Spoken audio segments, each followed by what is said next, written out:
Hi, I'm Tom Arnold. Welcome to the Sarah O'Connell Show. Welcome to the Sarah O'Connell Show. Tom Arnold, welcome to the Sarah O'Connell Show. How are you today? I am well. I'm well today. How are you? I'm very good, thank you. It's an honour to have you on my show. You are, of course, an amazing actor and comedian. I want to go back to 1983 to start with. You were a prop-based stand-up comedian. Is that something you, when you were growing up, you sort of aspired to be? Well, I grew up in a small town in Iowa, which is a small farming town, and I had a single father.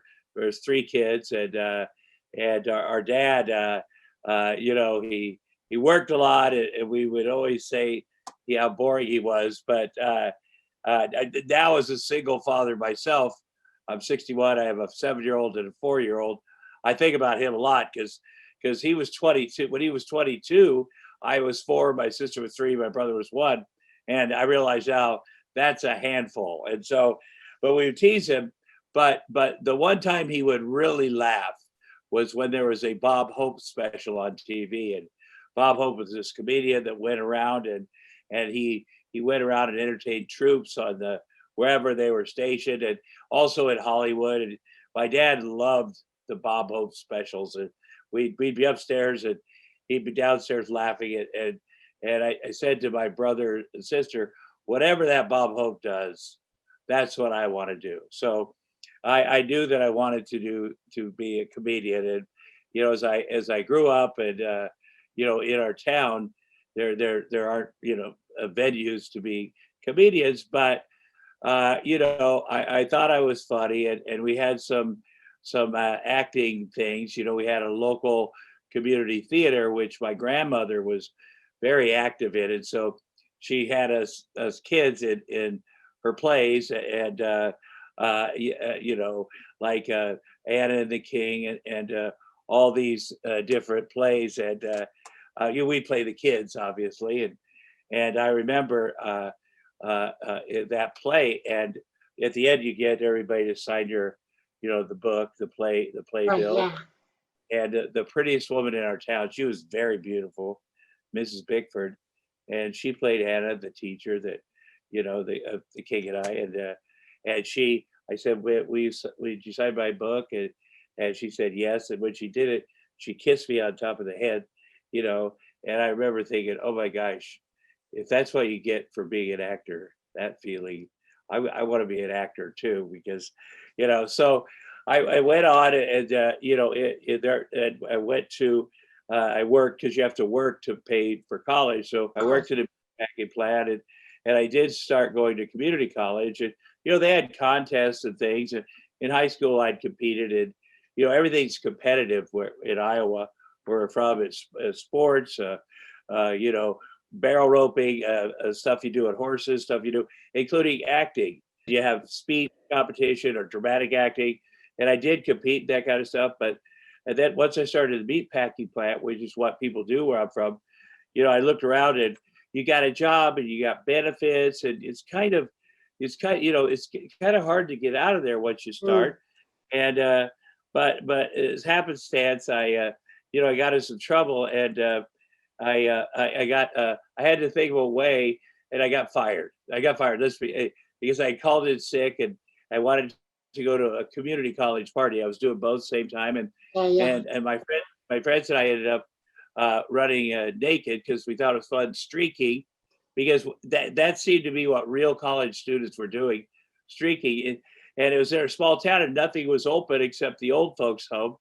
And we knew the nurses there, and we thought they'd think it was hilarious. And they called the cops on us. And so I got arrested for public nudity. And the meatpacking plant found out about it because I called in sick, and I lost my job. And my grandma was so upset because she said, that's the best job you'll ever get. But so I really had to scramble. But I ended up, fortunately, at the University of Iowa, where I knew they had a stage. Yeah. I just knew they had a stage at the student union. And I wanted to go to that school because it's excellent.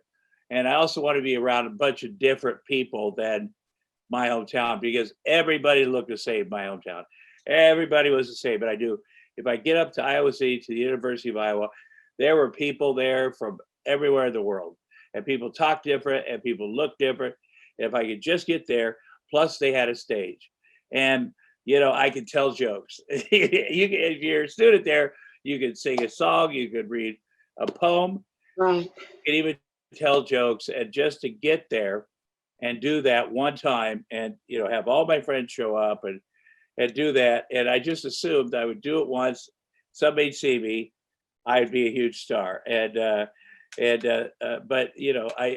everybody came down, they filmed it, and we had a bunch of drinks, and I still have that performance, and Oh, it's really? it's not good, but I thought it was, and really having that, being kind of crazy and thinking this, of course, it's going to be so easy, but whatever it takes, it ended up propelling me to get to another town with comedy clubs, but to wrap this story up, the first job, really one of the first things I did when I got to Hollywood, was a Bob Hope special. Yeah. And Bob Hope, my wife, Roseanne, and I did a Bob Hope special, and we dressed up in tights because we were playing. Bob Hope was Robin Hood, and I think I was one of his merry men, and so my dad back in Iowa watched that Bob Hope special on the same TV in the same living room that we used to listen to him laughing on. And so that's the miracle, and that's the magic, is I imagined that happened when I was a kid, and then I went and made it happen. So, and Bob Hope was so kind to my dad, and he was so kind to me, and we became friends the rest of his life. And I would go visit him at his place, and I did the USO tours with him, and I would call him up. He'd golf over there by where we shot the Roseanne show, and I'd say, hey, when you're done, would you come down here so we could put you into the show, or shoot some lame thing with you? With, just stop by. And he'd bring his golf club. We'd shoot some silly thing, and I just love the guy. Plus, he's so nice to my dad. He called him up and stuff. So, yeah, that's it. That's good. That's amazing. I love that story. Thank you. And so I love that it came full circle like that for you, watching on seeing on the same TV that you imagined this career when you were a child. And so have you got any tips for anybody that's starting out in comedy, stuff that sort of helps you out to get you on stage, putting material together or anything like that? I am very lucky. I had a couple things happen. I do believe that we could do anything we want. I think if we decide, oh, that's what I want to do, that's what I want to be, if we're willing to work, if it's our dream, because people are like, well, that's just impossible, your dream. Whatever our dream is, it's absolutely possible. I have these little kids, and they have some big dreams. And I used to be a person who's like, well, I'm not going to tell my kids they can do anything they want, because I don't want them disappointed. But that's hard to do when all my dreams have come true, especially the kids, which seemed like an impossible thing at one point because of fertility issues of my own, and my age, and I've been married 4 times and it didn't work out, whatever. But I believe that there's something out there greater than me, and you just keep going, and you get blessed. And with the entertainment business, I got to a point where something I dreamt about as a kid, and then worked on it, and then I couldn't figure out. It's like my son with Santa Claus. He's 7. Every year he has to make it work in his head. He has to believe to make it work. As he gets smarter and he's older, he's like, well, how would that work though? How could he get that many gifts out? How could he? And then with Amazon, he's like, well, they get a lot of packages out, so okay, it still works this year. I can still believe in that magic. And so as I got older, I thought about how do you get how would I get from this town to that town to get on the TV? And one night I was out drinking in my hometown, and I walked outside of our disco, and there was Andy Kaufman, who was a very famous actor. How did he get in my hometown? How did he get from Hollywood to Ottumwa, Iowa? And he'd been studying transcendental meditation 20 miles over at the Maharishi International University, Mm. but he'd come to my town to wrestle women. We have a lot of wrestling events in my town, and but my town does have excellent wrestling women. You know, we're tough. We're farmers. And then he'd wrestled them. There was a wrestling event in our Coliseum. He paid the women to stay later just to wrestle him. That's what he was wrestling women to practice. And then he'd taken everyone to the Happy Joe's Pizza, which is our excellent pizza place. And I got to talk to him for a little bit, and he was very kind. I was in shock. And then I thought, man, that's what I want. I want to be able to take everybody in my town to Happy Joe's Pizza. But it also proved to me if he could get to Ottumwa, I could get to Hollywood. It's physiologically possible. It's when I moved from Iowa to Minneapolis, which is the place I lived, where they had 5 real comedy clubs. They didn't have any in Iowa at the time. Yeah. What happened was I was going to college, and I had a lot of friends. Every time I performed, I had a lot of friends. They'd all come, and then real comedians would come down from Minneapolis. So I'd open up for them. All my friends would come, drinking, have fun. And then then when I left the stage, they'd all leave. So there'd be no crowd in the student union to see the real comics. So the owner of the club in Minneapolis said, hey, if you get your friends to stay next month, I will offer you a job in Minneapolis. And I was like, heck yeah. So the next month, so then I got all my stuff together in a trash bag and got on a bus and showed up at the club, the Comedy Cabaret in Minneapolis, at the door. And I said, listen, I got $100 to my name, so I'm gonna have to, I don't have a car. I'm gonna have to live very close to here. And but what do you suggest? And he's like, oh no, you didn't move here, did you? I go, yeah, I did. I left school, I moved here. And he's like, oh my gosh, the job I offered was for one weekend for $20 to be the opening act. I go, oh boy, now what? And so I went to the local. They had a big bar there that served 110 beers from all over the world. I got a job there as a bar back and a bouncer. And the first waitress I met there, she said, oh yeah, we're looking for a roommate. And I go, okay, let's move in. And we became friends. And I just did a bunch of odd jobs in Minneapolis, and then started working the comedy clubs, open mics.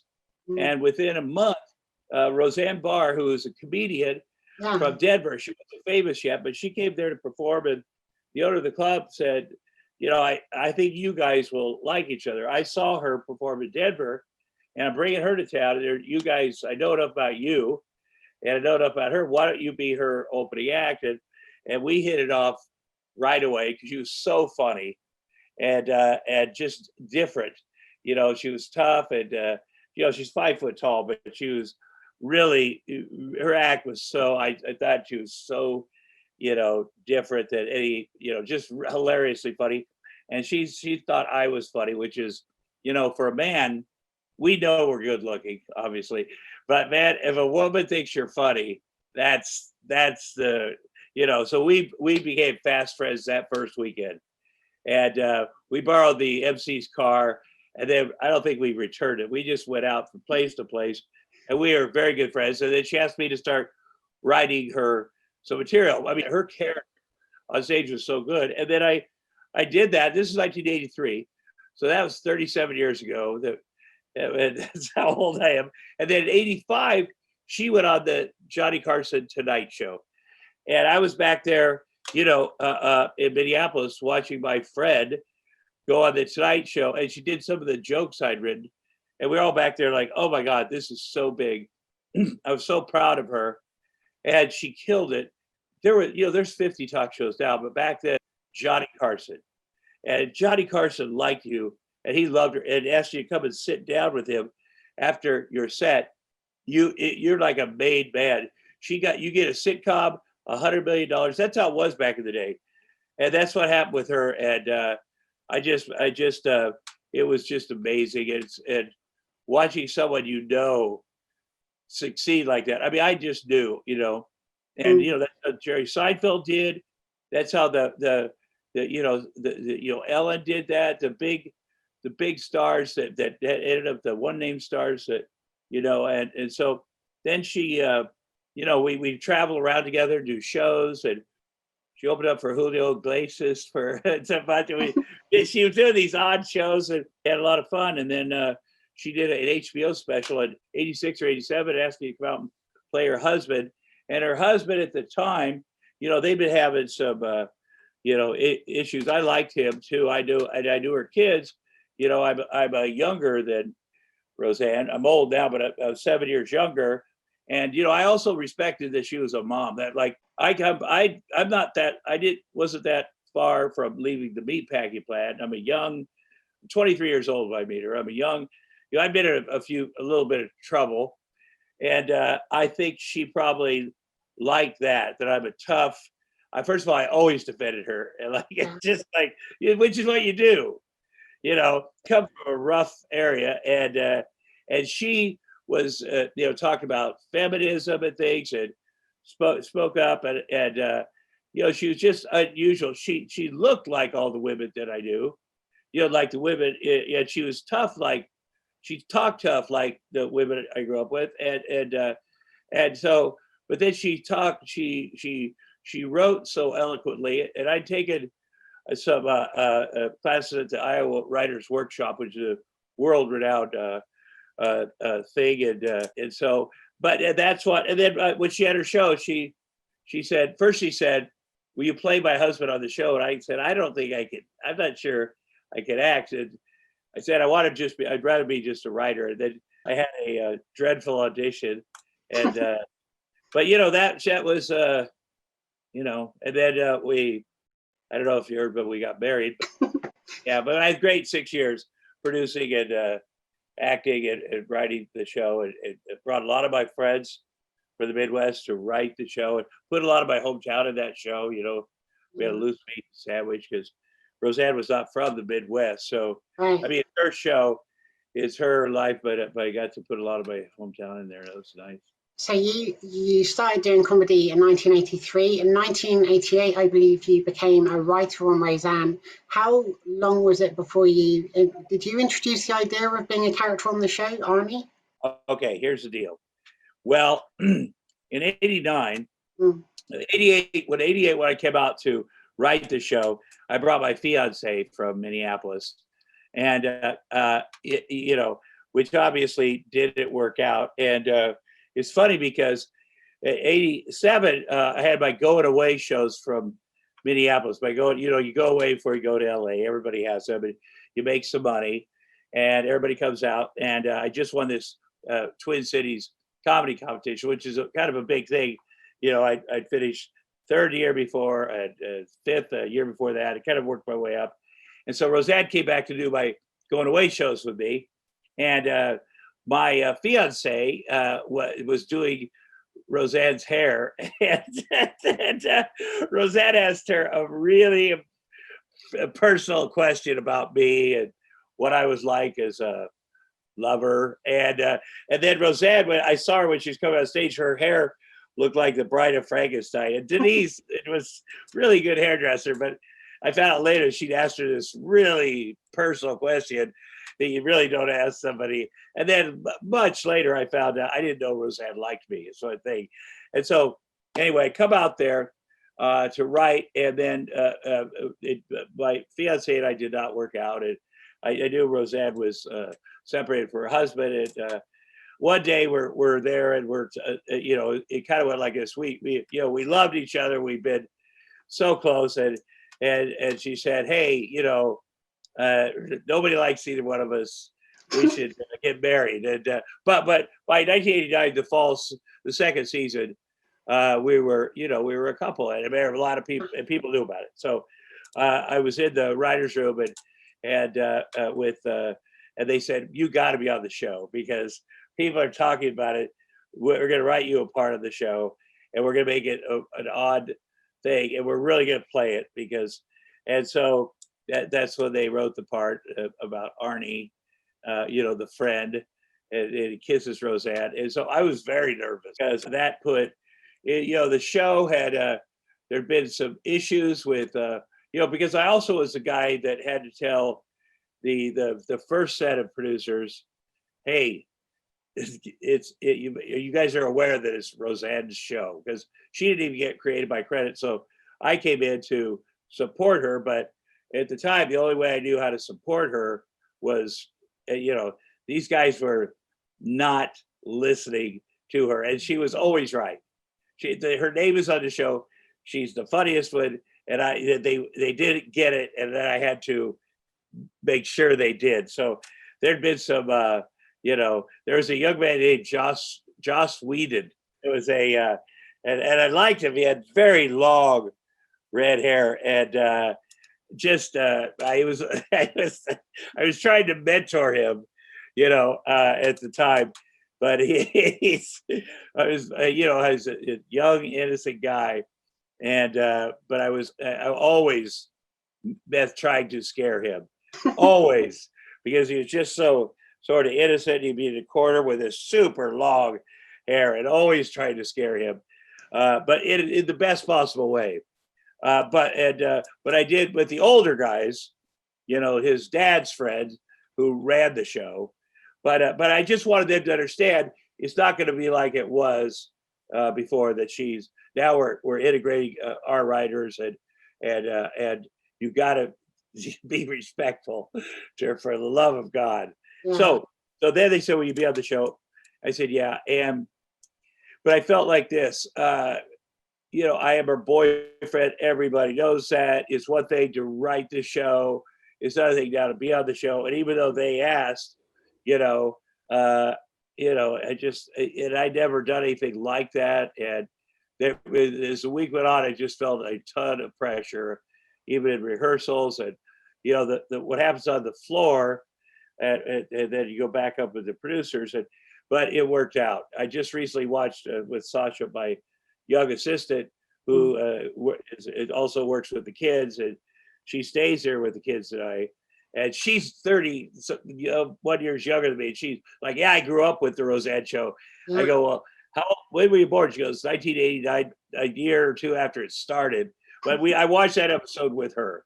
This episode already came on the show, and I don't usually do that, but I could remember, like, we're playing cards, and I remembered what the cheap cigars smelled like, and how they had to remove the fourth wall to shoot some of that scene, and how nervous I was. And I kind of forgot how the episode went. And there's such great stuff with Roseanne and Jackie, Laura Metcalf in there. And it's just, it was a much better episode than I remember. But I do remember how nervous I was standing behind the door to enter that scene for the first time. And, how much pressure, I wasn't getting it.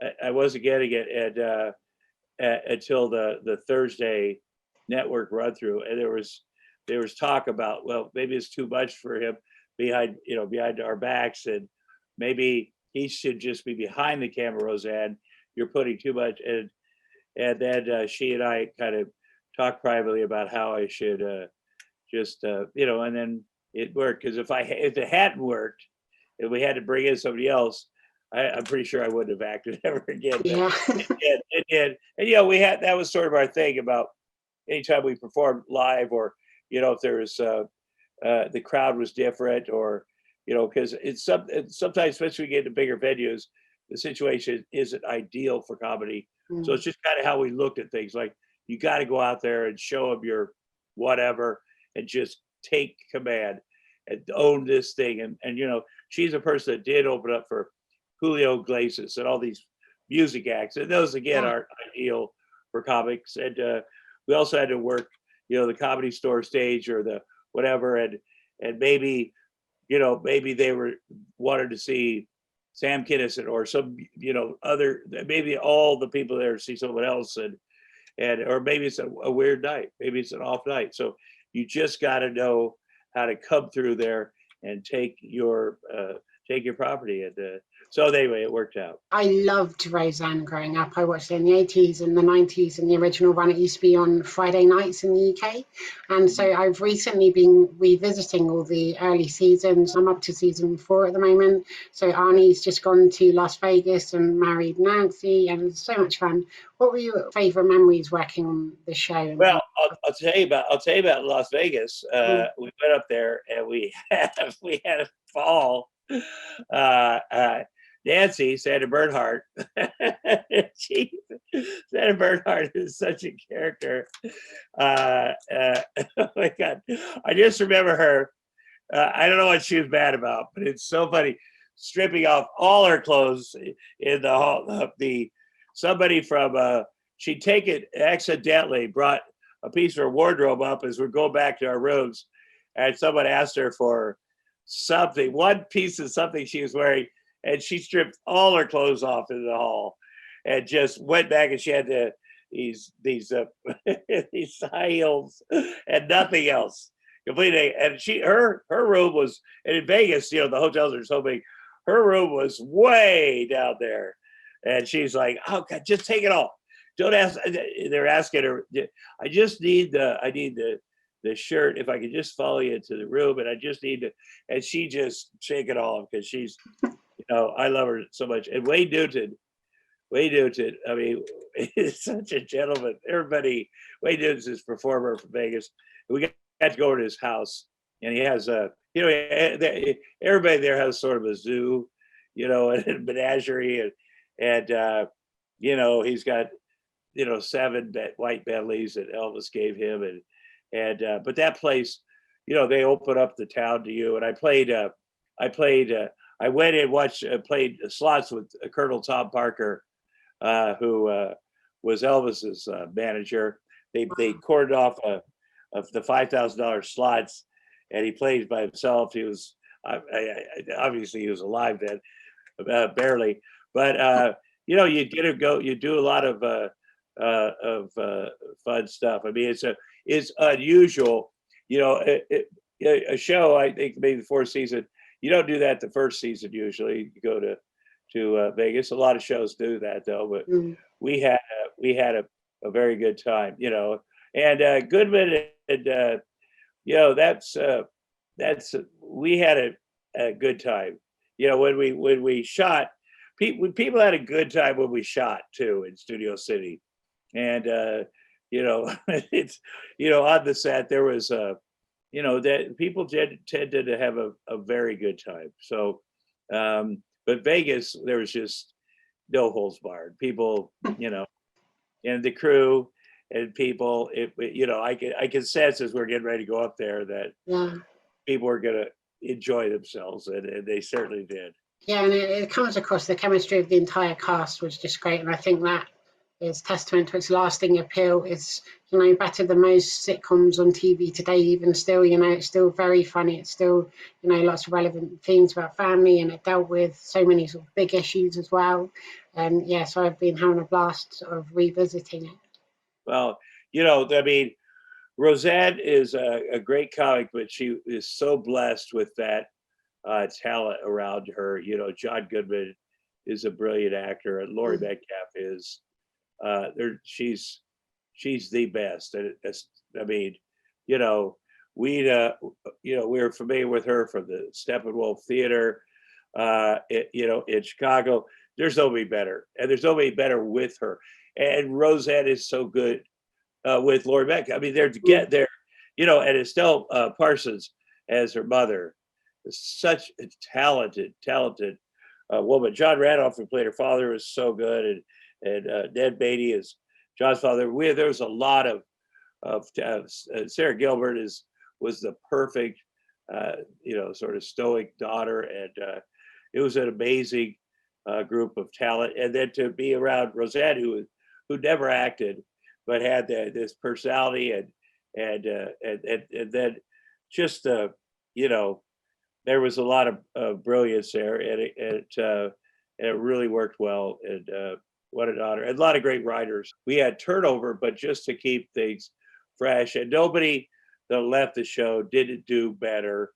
Chuck Lorre, I remember when I had to tell him, hey, it's time to move on. And he never has forgiven me. He's always been very resentful, but he moved on to have so many big deals, Two and a Half Men, this show, that show, and he's made so much money.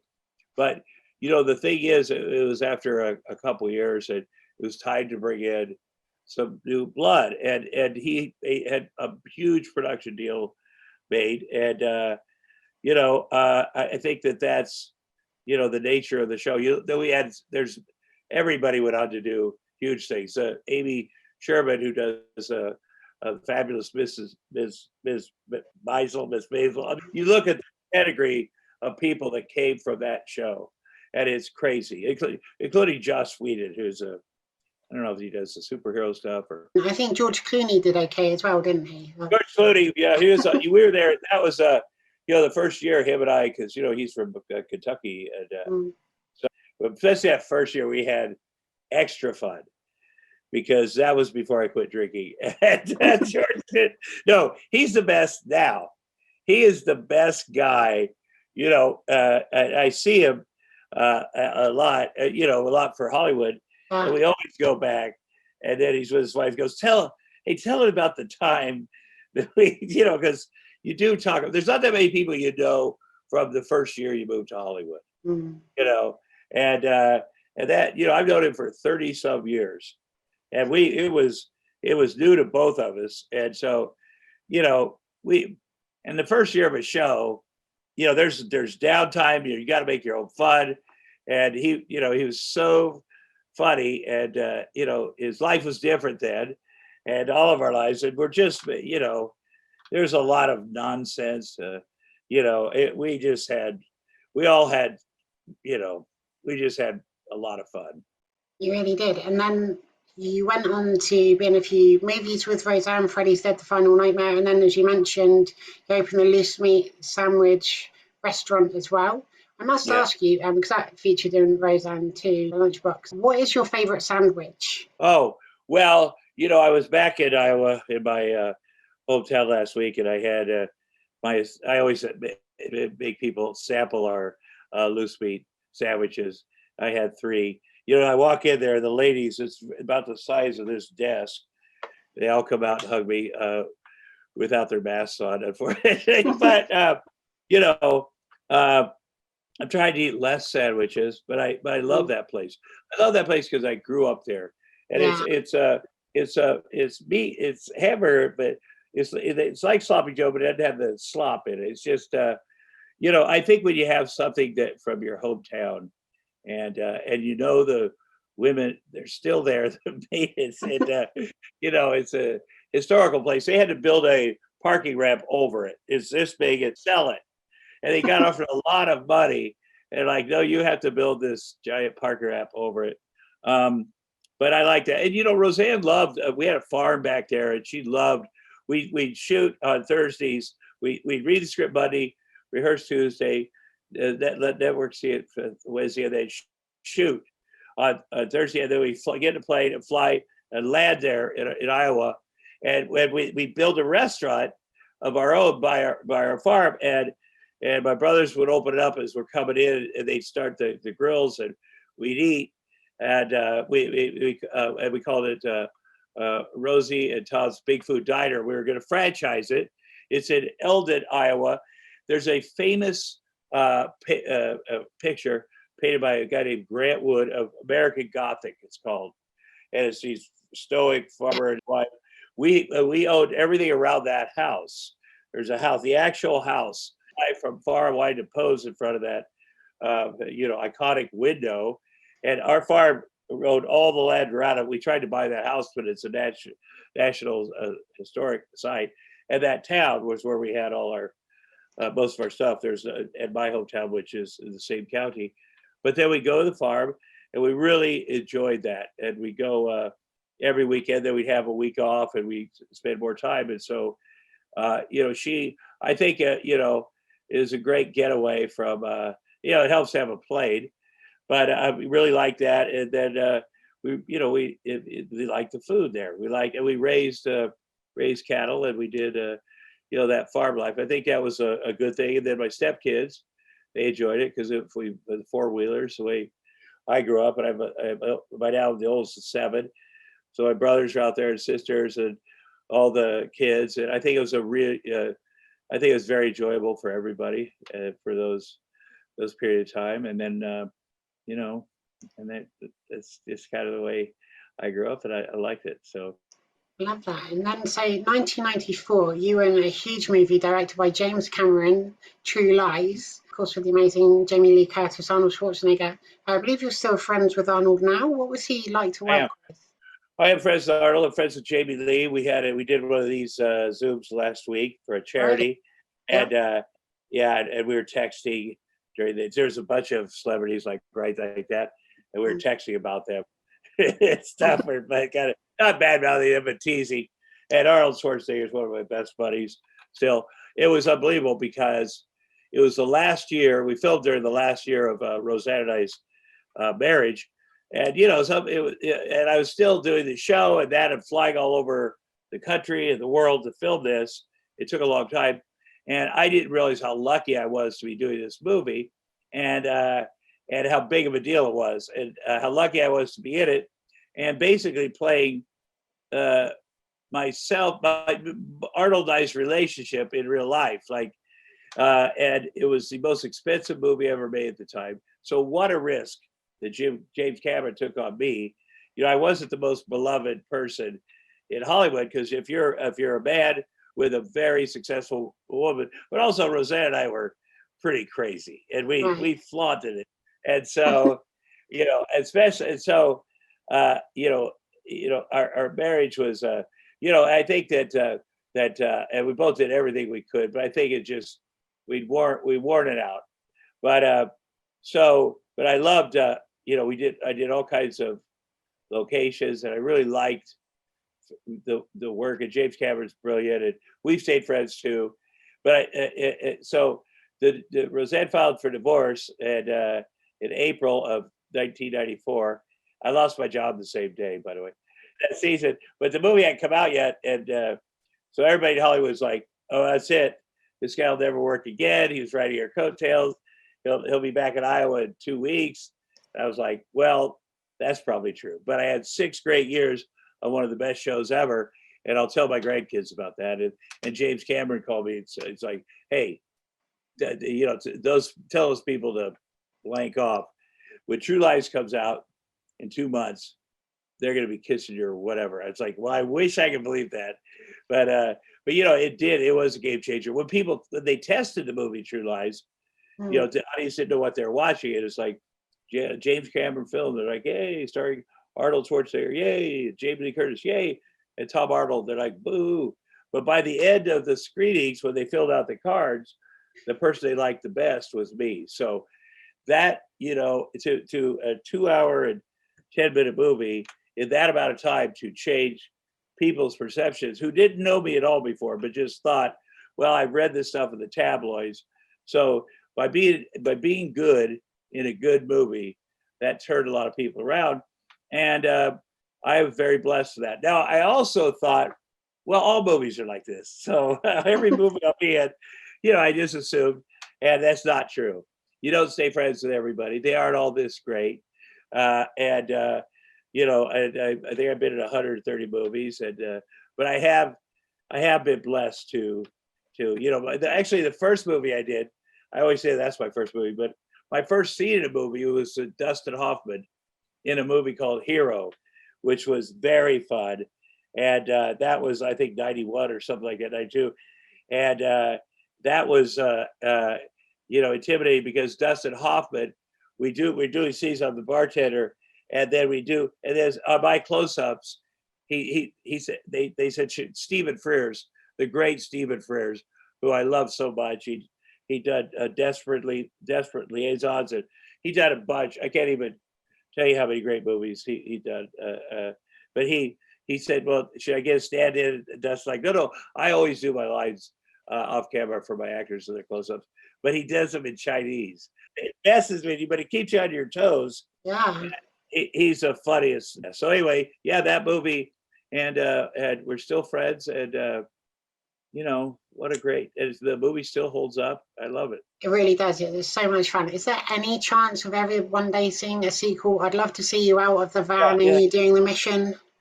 Well, the guy also, Faisal, who played my partner in the van, is George Clooney's producing partner, and he's won Oscars with George Clooney. That kid, man.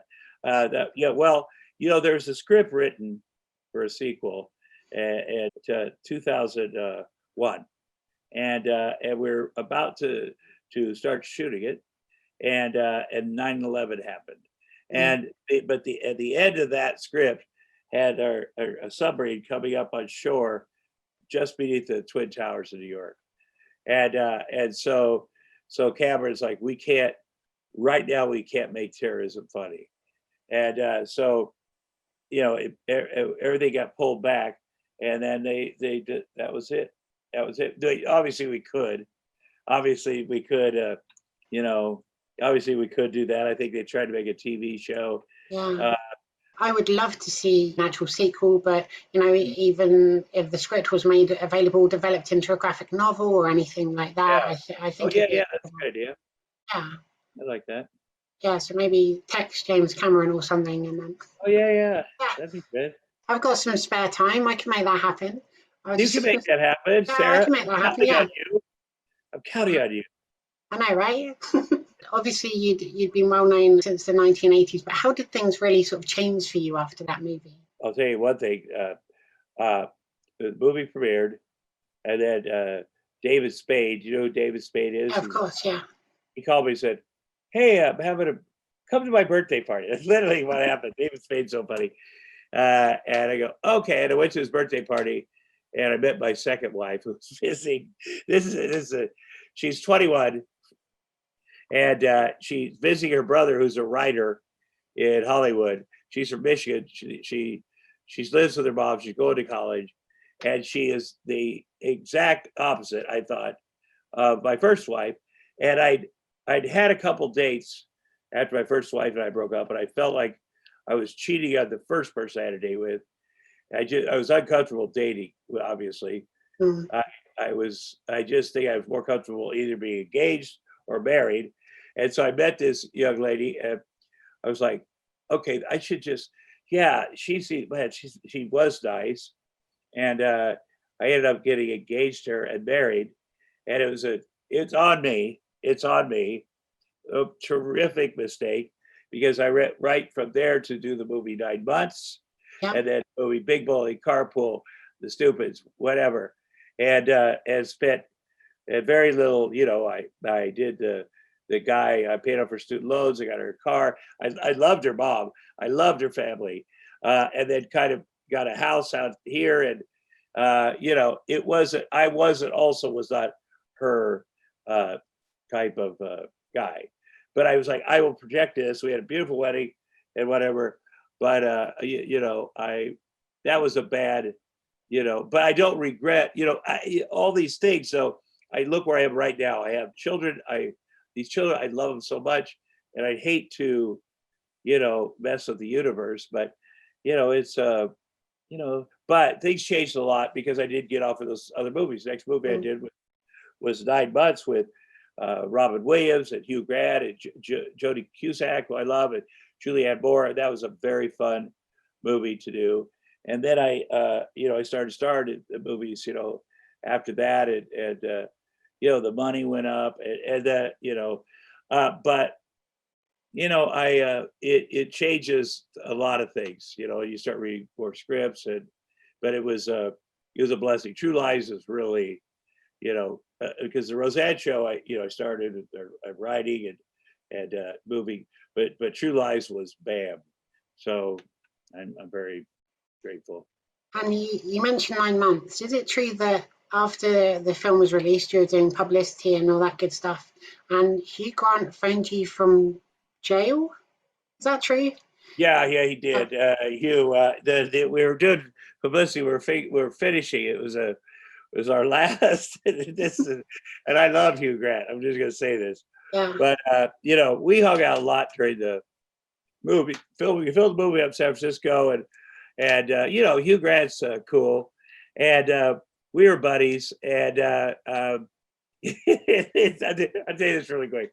We were buddies, and there's a fight scene in a toy store during the movie, number one, Yeah. and we find a guy named Arnie, who's supposed to be Barney, and he's and he starts a fight with me, and I punch, beat him up, and Hugh Grant kicks him. We fight this guy. Well, there's a stunt man in there, and Chris Columbus, the director, is an amazing director. He's all, he goes, the stunt coordinator's like, okay, it's a big dude in there. He's like, okay, Tom, you can hit this guy anywhere except in the eye, because the eye has just this metal thing plate over it. Yeah. Everything else is padded. Wait, just go at it anywhere except the eye. And so as we begin to fight, we begin to, mess around. We're having fun. I think anywhere the eye just sticks in my head, and I punch him right in the eye, and he drops down like he's unconscious, semi-unconscious. And we get him, and they take off his head, and he's got a cut straight circular right here. And they're like, we got to get him. So he's got to get him to the hospital. And the guy's very tough. I know the guy's like, no, give me a second. They can do they got her so he kind of comes to. He goes, no, tape me up. I got to do it again. I got to finish this. And it was not good. I'm sure he has a scar to this day. But they tape me up, and so anyway, he got up, and he's tough. We take a little while. He finishes the scene. Then they took him to get stitches. But they tape, they have tape down and they have glue now. You could just, and he was so tough. But he was horrified, Hugh Grant, because the guy was bleeding. And he's like looking at me like, I go, oh, I have a mistake. I apologize. And so then later, 2 weeks later, we shot the delivery scene for the end of the movie in the hospital. Rob Williams is our doctor. We're running around and scrambling. And at a certain point, I have to fake punch Hugh Grant. And Hugh Grant's like, so nervous because he has no trust for me. And he's like, no. And he's telling Chris, no, I don't trust him. I go, no, I don't. I think he's going to punch me in the face. I just don't. And everybody, and Julianne Moore and Hugh Grant were not friends in this movie. Right. And she's like, don't be such a wuss. No, he's not going to. And she really liked me. I love her so much. And she goes, I'm not going to punch you. I don't know. I'm not. I know how to do this. I've done it 100 times. I've been in action movies. No, I'm going to not go over this line. And Chris was like, here's the line. He just had to. I can't even. I'm this far from his face. Like that. My fist. They're shooting over my shoulder. I won't go. Hugh, come on, man. We're buddies. I will not go over that. And he's like, but yeah, I just don't trust him. Everybody's like, relax. This Julianne Moore's just hanging on like, are you kidding me? I'm up here in the stirrups, and you're gonna wait. And what are you gonna do? Are we gonna have to have more setups because you're afraid of a guy that's 6 feet away from you? And finally he's like, okay, let's do it, no problem. And it's scurrying around. Rob Williams is running around. And they're doing all this stuff, and it's the time. And I step in to fake punch him, and I do not on purpose.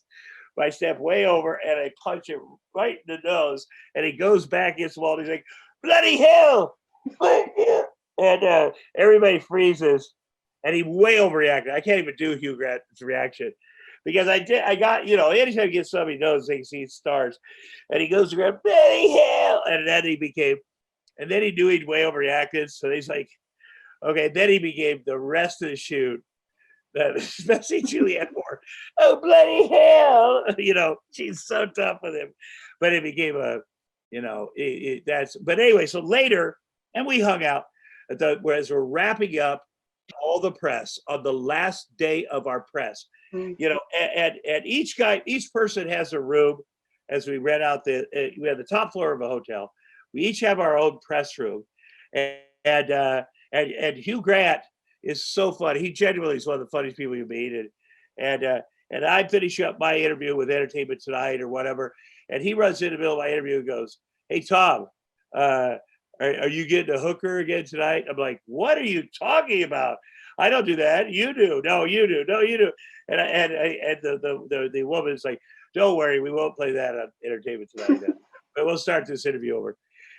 Later that night, I'm like, and we go out, we have our dinner or going away dinner, and I'm like, hey, Hugh, hey, next week, there's a Dodger game on Tuesday.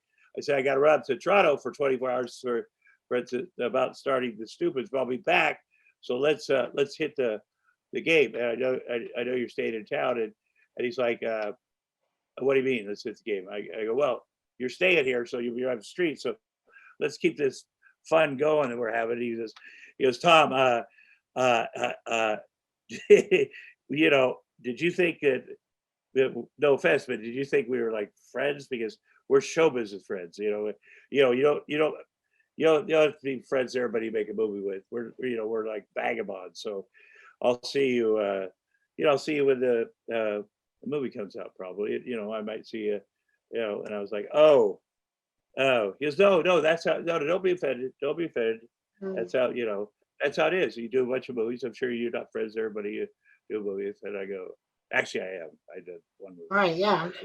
Anyway, so I get on the plane, land in Toronto at 6 a.m. I get an emergency phone call from my publicist. She's like, oh my God, did you hear what happened to Hugh Grant last night? I'm like, did he die? And she's like, worse. He was arrested with a prostitute. And I was like, and Hugh Grant, you know how the phones, I don't know if they have call waiting and they beep in your phone, if they still do that. I get the call, it's Hugh. He's like, bloody hell, where are you? You won't believe what happened. Oh my God, I just got out of jail, mate. Oh God, we gotta think of a lie to tell Elizabeth. He goes, oh my God, I got arrested last night. I go, did you think we were friends? No. That really happened. But of course I came to his aid. And of course I thought it was lies to tell Elizabeth. But then he went on, it was a big, and we had to cut out a jail scene out of the movie. And then he went on the Jay Leno show that really, it was the most watched Jay Leno show ever. And Jay Leno was struggling a little bit. So it really made Jay Leno take off. And I was on Letterman the same night and nobody watched Letterman. And Letterman introduced me by saying, if I told you that Tom Arnold and Hugh Grant made a movie together, and then I told you one was arrested with a prostitute, you would assume it'd be my next guest. But, I like Hugh Grant. I like what he does. I'm active politically in the United States, and he's the same way there. Very much. Yeah. And I really respect that. And so, whether he knows it or not, we're two sides of the same coin. He's better spoken, but he's also a father. He's become a father, as we both have, since we made that movie. And if you're a father, you want to watch that movie 9 months. I played, Chris Columbus said, you were playing me. He wrote the script. He said, your character, you're a crazy father who just loves being a father and is goofy. That's me. And in real life, that is me. I've become that guy because I just love everything about it. And, I just love it. And, Jodie Cusack, she is solid gold in everything she does. So, of course, as you mentioned earlier, you went on to work with Rick Moranis and The Big Bully. It turned out to be one of his last theatrical roles. But what was Rick like to work with? And do you know if he's okay now? I know it was horrible. He got assaulted the other day. Yeah, he got sucker punched. Yeah. A-hole. I'd like to find that guy. I think you found him. That was outrageous. Rick, he and I did it Bond. I was playing a bully. Rick's, I think he had a thing where he had to pay a lot of attention to his kids too. And I really respect that.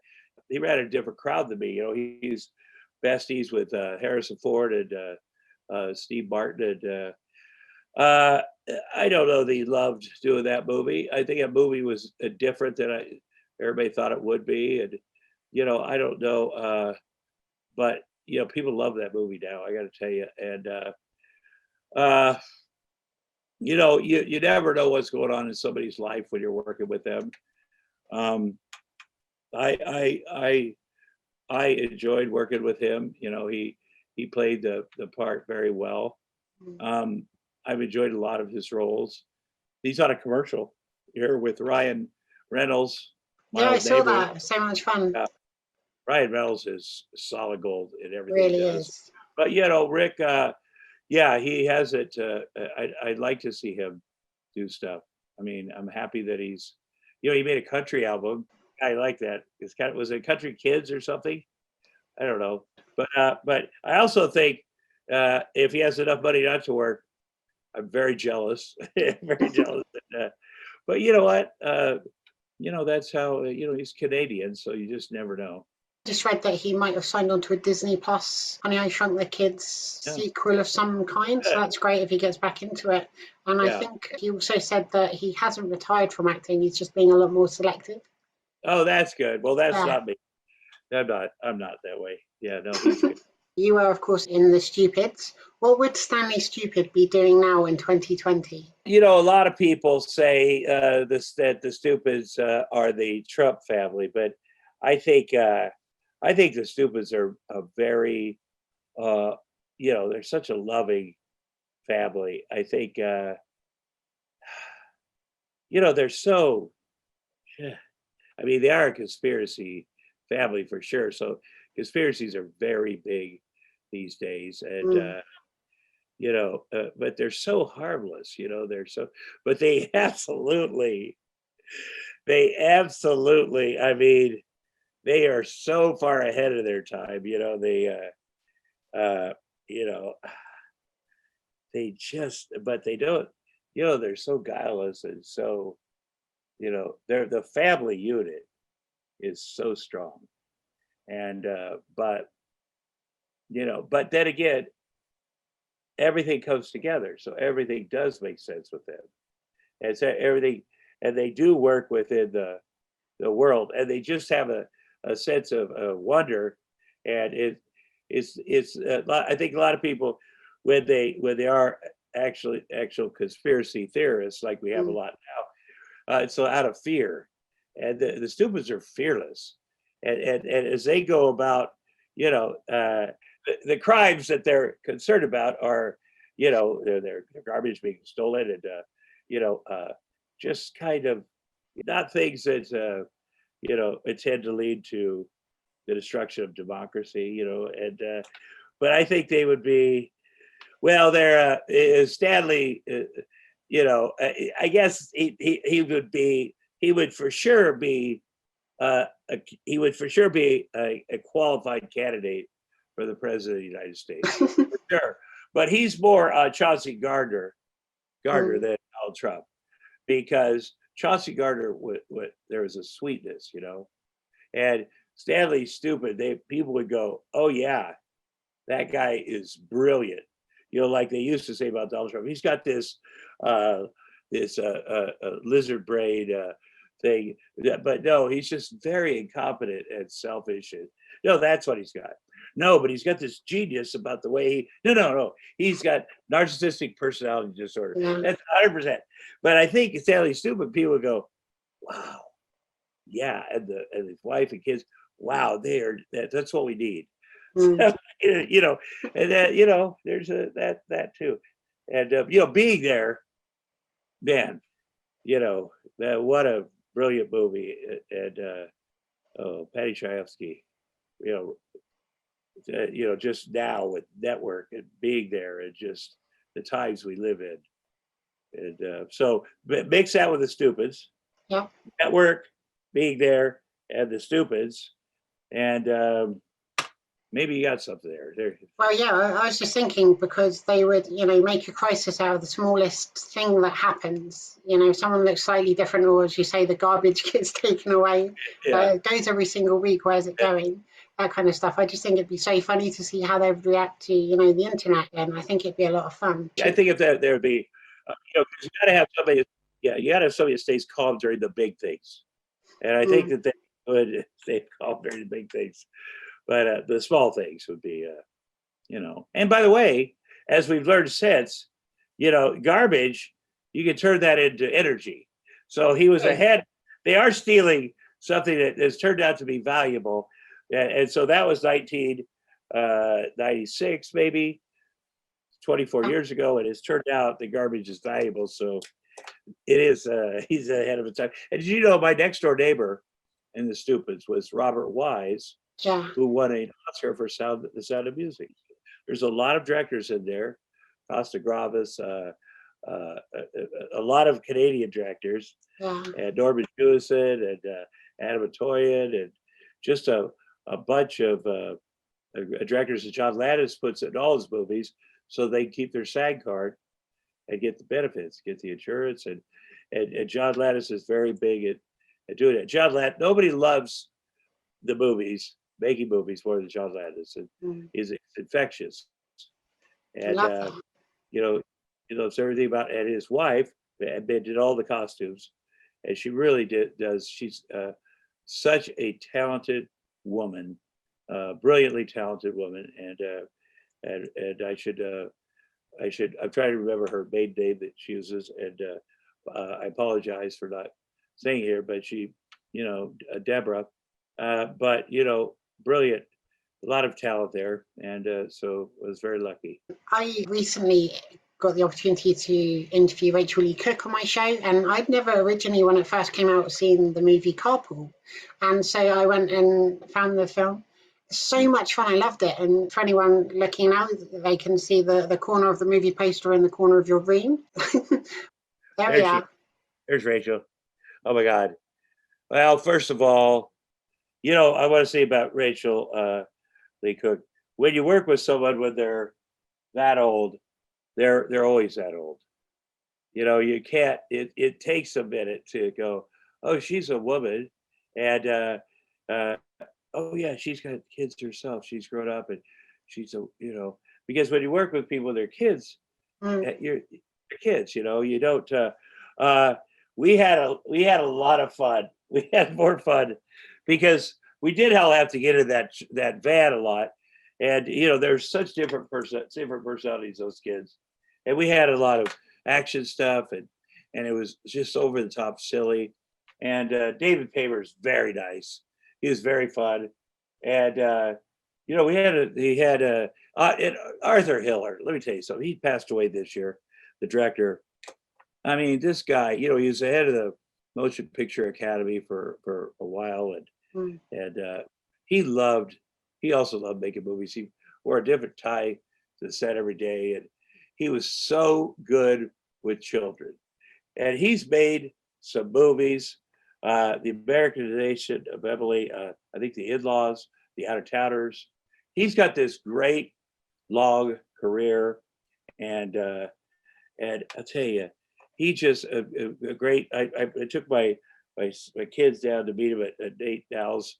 Both Arthur Hiller and Nate Dowell's are closed now, but just a lovely man, getting white, sort of long hair, and so he made every day great. Rhea Perlman told me not to be late again one day.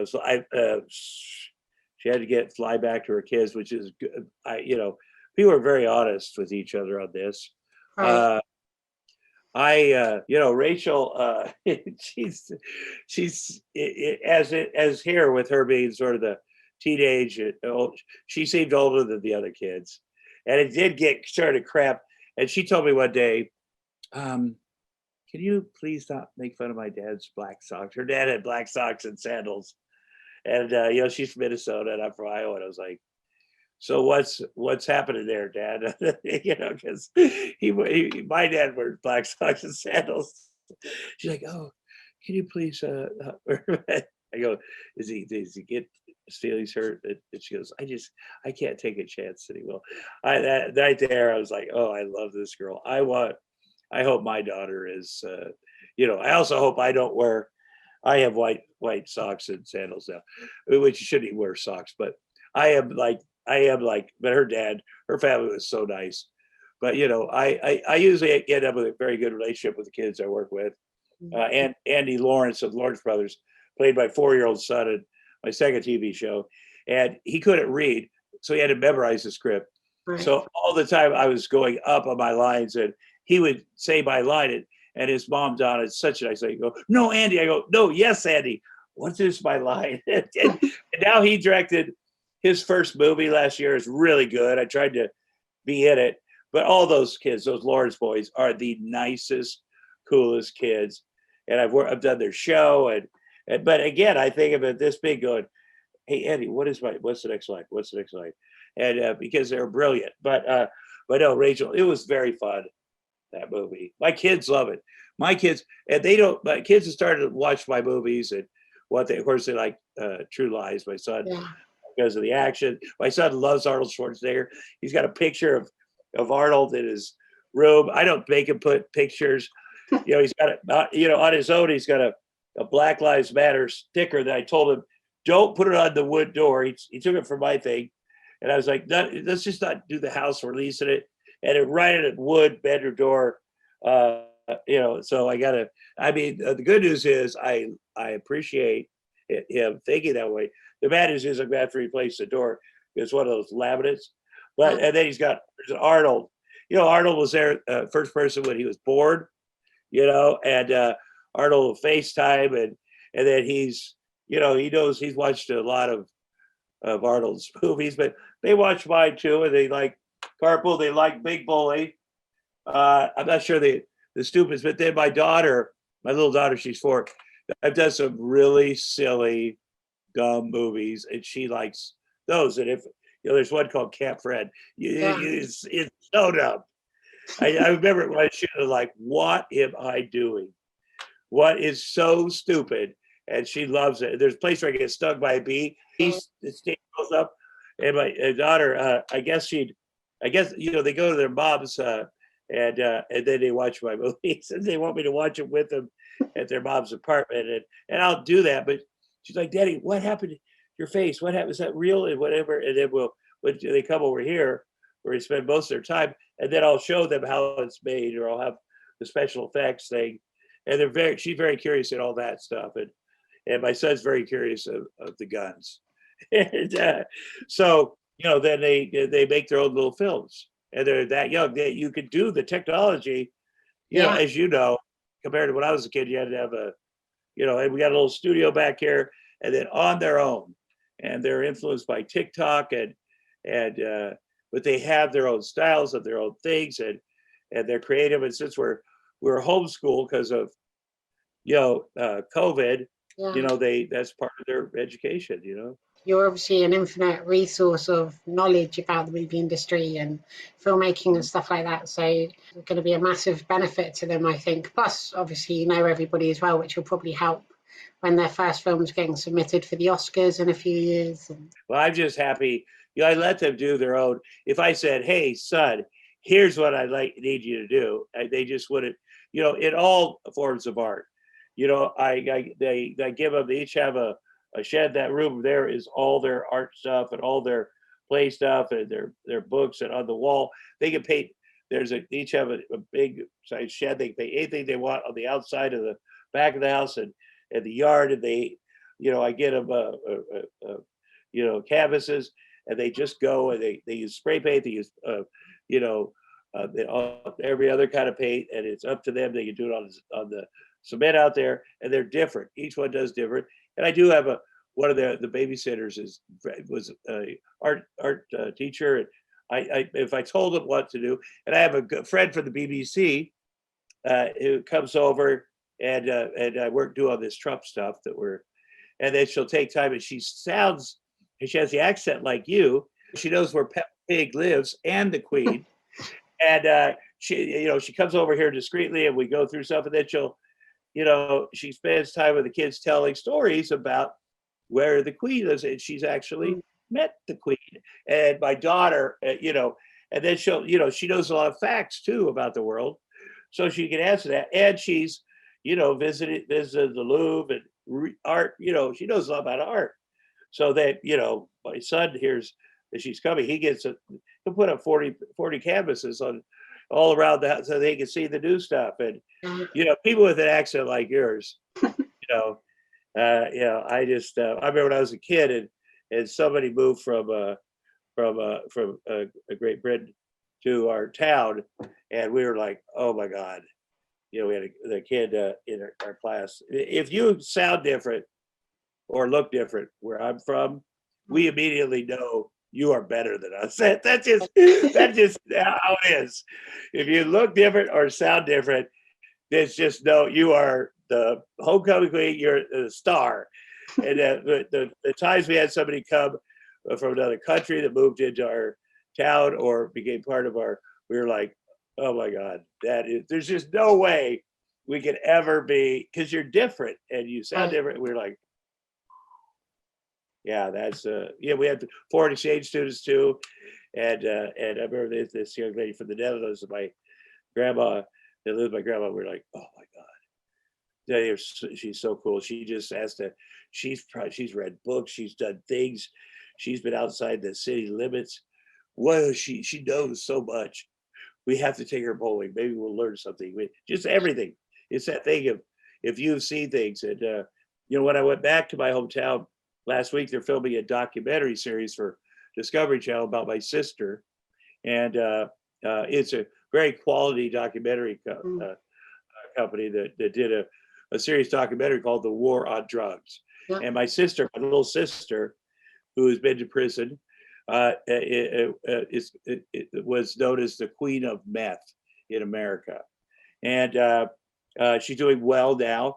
But they went back to where my sister, brother, and I, and we filmed on the spot where our dad's house was, and that old neighborhood where, there's a lot of things. It was the first time in 28 years I put a picture on social media that my brother and sister and I have spoken, and it just it says a lot about our hometown and what things were like then. And but I also want to speak about our hometown, what it meant to me. So I filmed on Main Street in front of our movie theater, where we watched movies. We just watched so many movies, and just see movie after movie. And I stood there on Main Street as I'm filming it, describing the different movies I saw as a kid. And when I saw Grease with my buddies, and just the feeling of seeing Olivia Newton-John sing "Hopelessly Devoted to You," and just like, and then we had to go back and see it again, and then go back and just see John Travolta and those guys, dance and going, oh, I got to go there, to have access to movies and television, especially movies, because we only had a couple channels. I mean, that's just being part of something, a shared experience with the world that, you could be such a small town, and so, and to see that and go, well, that's to see Hollywood, and to see, the Beverly Hills Hotel's right over here. That's where my daughter and I go for our little dates. And I don't get over that. I've been there, I lived there for 6 months, but I'm still a guy from Iowa that, the Polo Lounge, and, it's still amazing. It's still amazing. And I'm very grateful that, I've had the opportunity to do that. I'm like you, I'm a fan. Growing up, I was an only child, and I used to live in the video stores and going to see all the latest movies every week when they came out, and it's what I'd spend my pocket money on and stuff like that. And it was magic and escapism. And now, as an adult, I want to celebrate the stuff I loved watching as a kid, and learning more about the filmmaking process and the stories behind it and all that good stuff. And you watch a movie, even a bad movie, sometimes for an hour and a half, and you might dismiss it, but they can be the most incredible story about the making of that film. And I love just finding out all those kind of things too, and that's never really gone away from me at all. Well, it's great being a fan.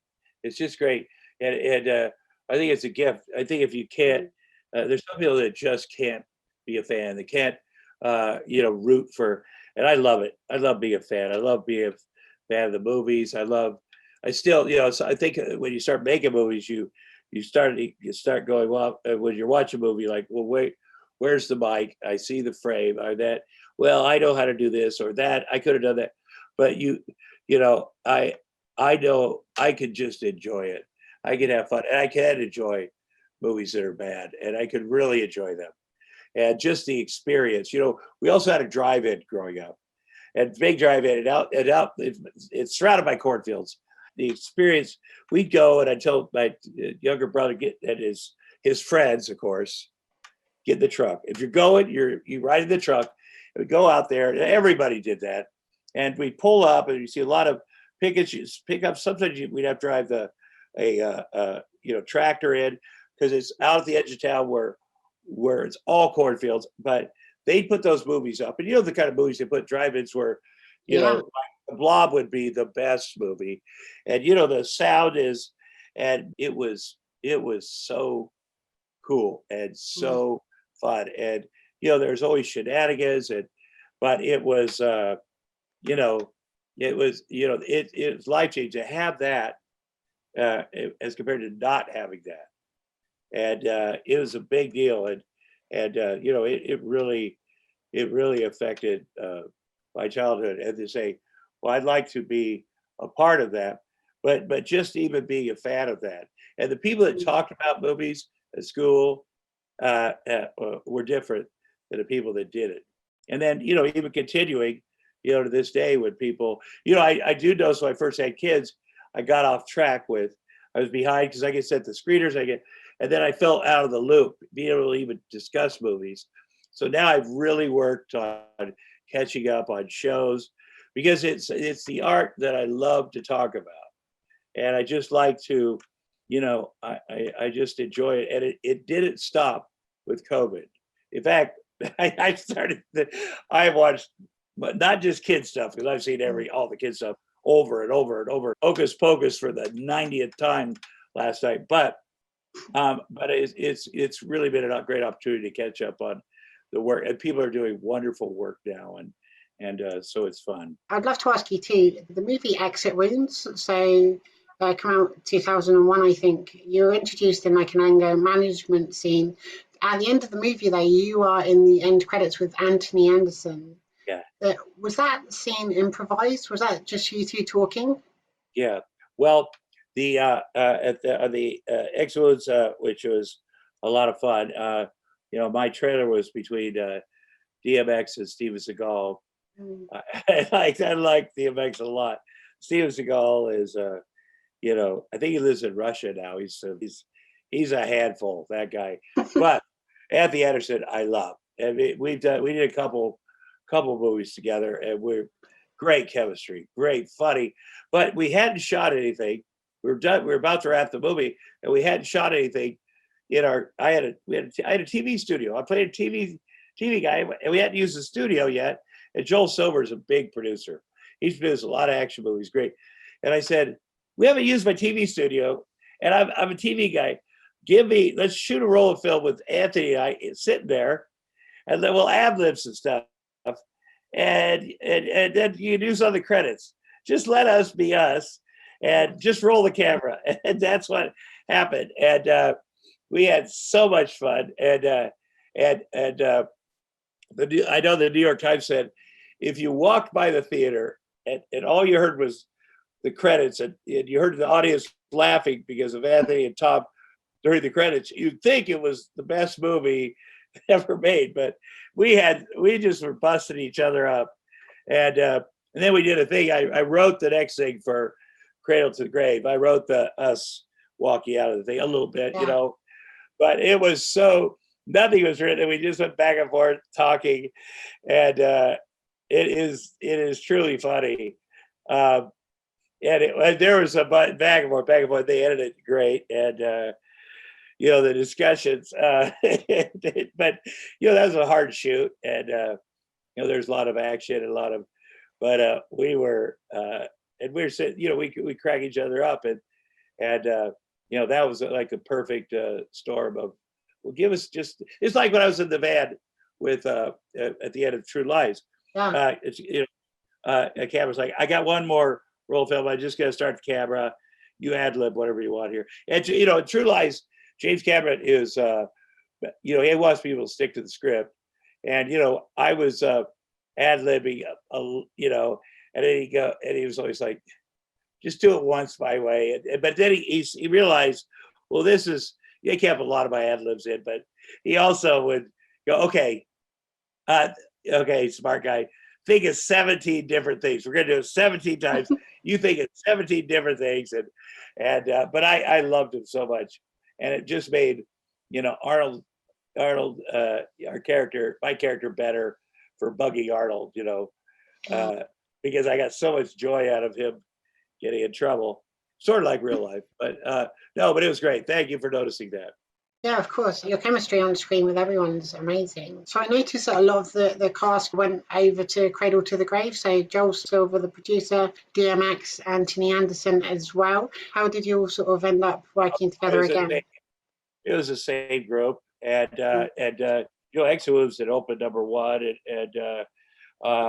but I was Steven Seagal was not doing it, and Jet Li was. Jet Li is amazing because I love Jet Li. Of all the action guys that I've worked with, Jet Li was still, he could kill you. Jet Li's a little guy, but he was a badass. He was the judo champion of all of China in real life, and he was the best. And I worship Jet Li, so it was very exciting. And then we had some Chuck Liddell and Tito Ortiz are real MMA guys that I knew. I had a sports show at the time, and so they were sparring. They were practicing their moves. And Jet Li brings a guy that's a choreographer from his movies, and he had that great movie. I'm trying to think of the name of it, from beautiful movie that and they choreograph a lot of the sort of the flying and the moving around, and they were doing that with them, but Jet Li went at it with it. They even in rehearsal, then finally he said, the guy said, see if you can get him. You go at him. And they're like, really? And yeah. And they could not get a hold of him. They were, they usually go about a quarter speed or half speed. They went at him full, fighting, and then he kept getting behind them and doing getting their hands, and they couldn't catch him. And he could run up the side of this. Like, it was for real. Like, he was letting them come at him. A star of a movie doesn't do that. And so he was mixing it up with them. They were so frustrated. But it was great. And so it was a great group. And Kelly Hu I've done other movies with, and just a great bunch of. And then Mark, I want to say his name right. I just watched another movie of his with my son the other night. Mark DeCarlos. Oh my God, he's such a great action guy. And he just started a movie that my son and I watched the other night about him being a mercenary that goes back and murders everybody. Because he seeks revenge on his family. It was so good. Mark I can't pronounce his name. Anyway, he's good. He's very good. He did it.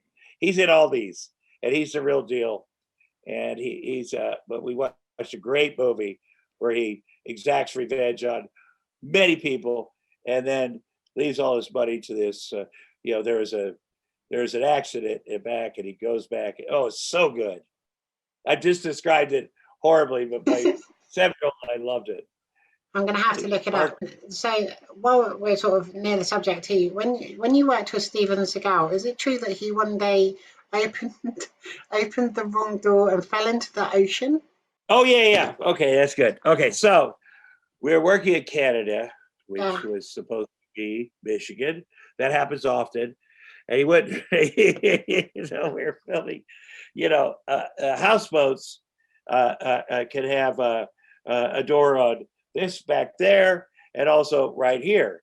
So, because that way, when you come into the dock, you come in either way. You come in, you don't have to whip it around. And Andre Martaliak, our director, a great director, he directed all those, and he directed Romeo Must Die. It was a series of those too. And Anthony Anderson was in all three. I wasn't. Steven Seagal would never rehearse or block it. Andre used 7 cameras a lot. He shot with a lot of, it was complicated. He's sitting in the chair. Seagal's like, yeah. And so we're all on this houseboat, which wasn't that big with all the cameras. And Seagal's like, he goes, hey, will you please, Andre's pulling, will you please, get up and block this out? And he's like, no, man, I'm not going to block this out. Anyway, he goes, just do it one time, and we got all the cameras out, I'm not going to do it. He goes, no, and they kind of argued. This went on for like 45 minutes. And finally, he's like, I'm not going to do it. It was very uncomfortable. And then he said, okay, just roll cameras. And then so Steven Seagal gets up and goes, all right, I'm going to go to town and I'm going to kill your whole family or whatever. And whatever. And then he goes like this, turns this way. And he doesn't remember. Anthony, right over here, he doesn't remember that the dock is this way and the ocean's this way. And I look over at Anthony, and Anthony's like, should I tell him? I go, no, or one of us. And he opens the door, and it's night, and he takes a step, and he's gone. And so we run over, and I'm like, oh, I'm trying to pull him up. Steve, give me back here. And he's so heavy. He's wet. He's also very big. You know, he's giant, Steven Seagal. And I pull him up. He's also 6'3". He's just he's extra big, you know. And I pull him up and he's wet. I go, Anthony, give me a hand. Oh my God, help me pull this guy out. So oh my God, he's so big. Like, he pulled a fish out. The man pulled a guy that weighs close to 300 pounds. Like, oh, help me pull him out of here. And his hair, he wouldn't wear. They bought him a really nice piece for his hair, which I would wear to sit. But he said no, and he colored his hair. And this is not a lie, with a Sharpie. And you can see on if you see it on the big screen, you can see it. Like, but his ego said, I won't wear that piece, but I will color my hair in with a black Sharpie. And you can see the hair, and we colored it. And that was coming off. You can see it drain on his face. He got the spotlight on him. And I had to pull that big boy out. You know, I'm a pretty strong guy, and I grew up on a farm, and I pulled a lot of animals out of stuff. But oh my God, help me, Anthony, help me pull this. But we could have for a second. I look at him like that. Anthony was like, no. And then but the crew could have said something, because nobody, I think everybody was so shocked that, plus he was so, I don't know if they thought he was improvising, he was going to go, no, that, I don't know. But he just walked out into I think that was a really good, I mean, it also taught me, Jesus, at least kind of, oh, it was a good moment. It was a good moment. That was the last scene I think he shot with that movie. It was our last scene. I don't know. That he did not come back to the next movie. Let's put it that way. Is there footage of that? Do you know if they filmed that happening? I asked for footage, and they're like, no. I go, I won't share it. They're like, you see, the reason there's not footage given to me is because I would be giving it to you right now.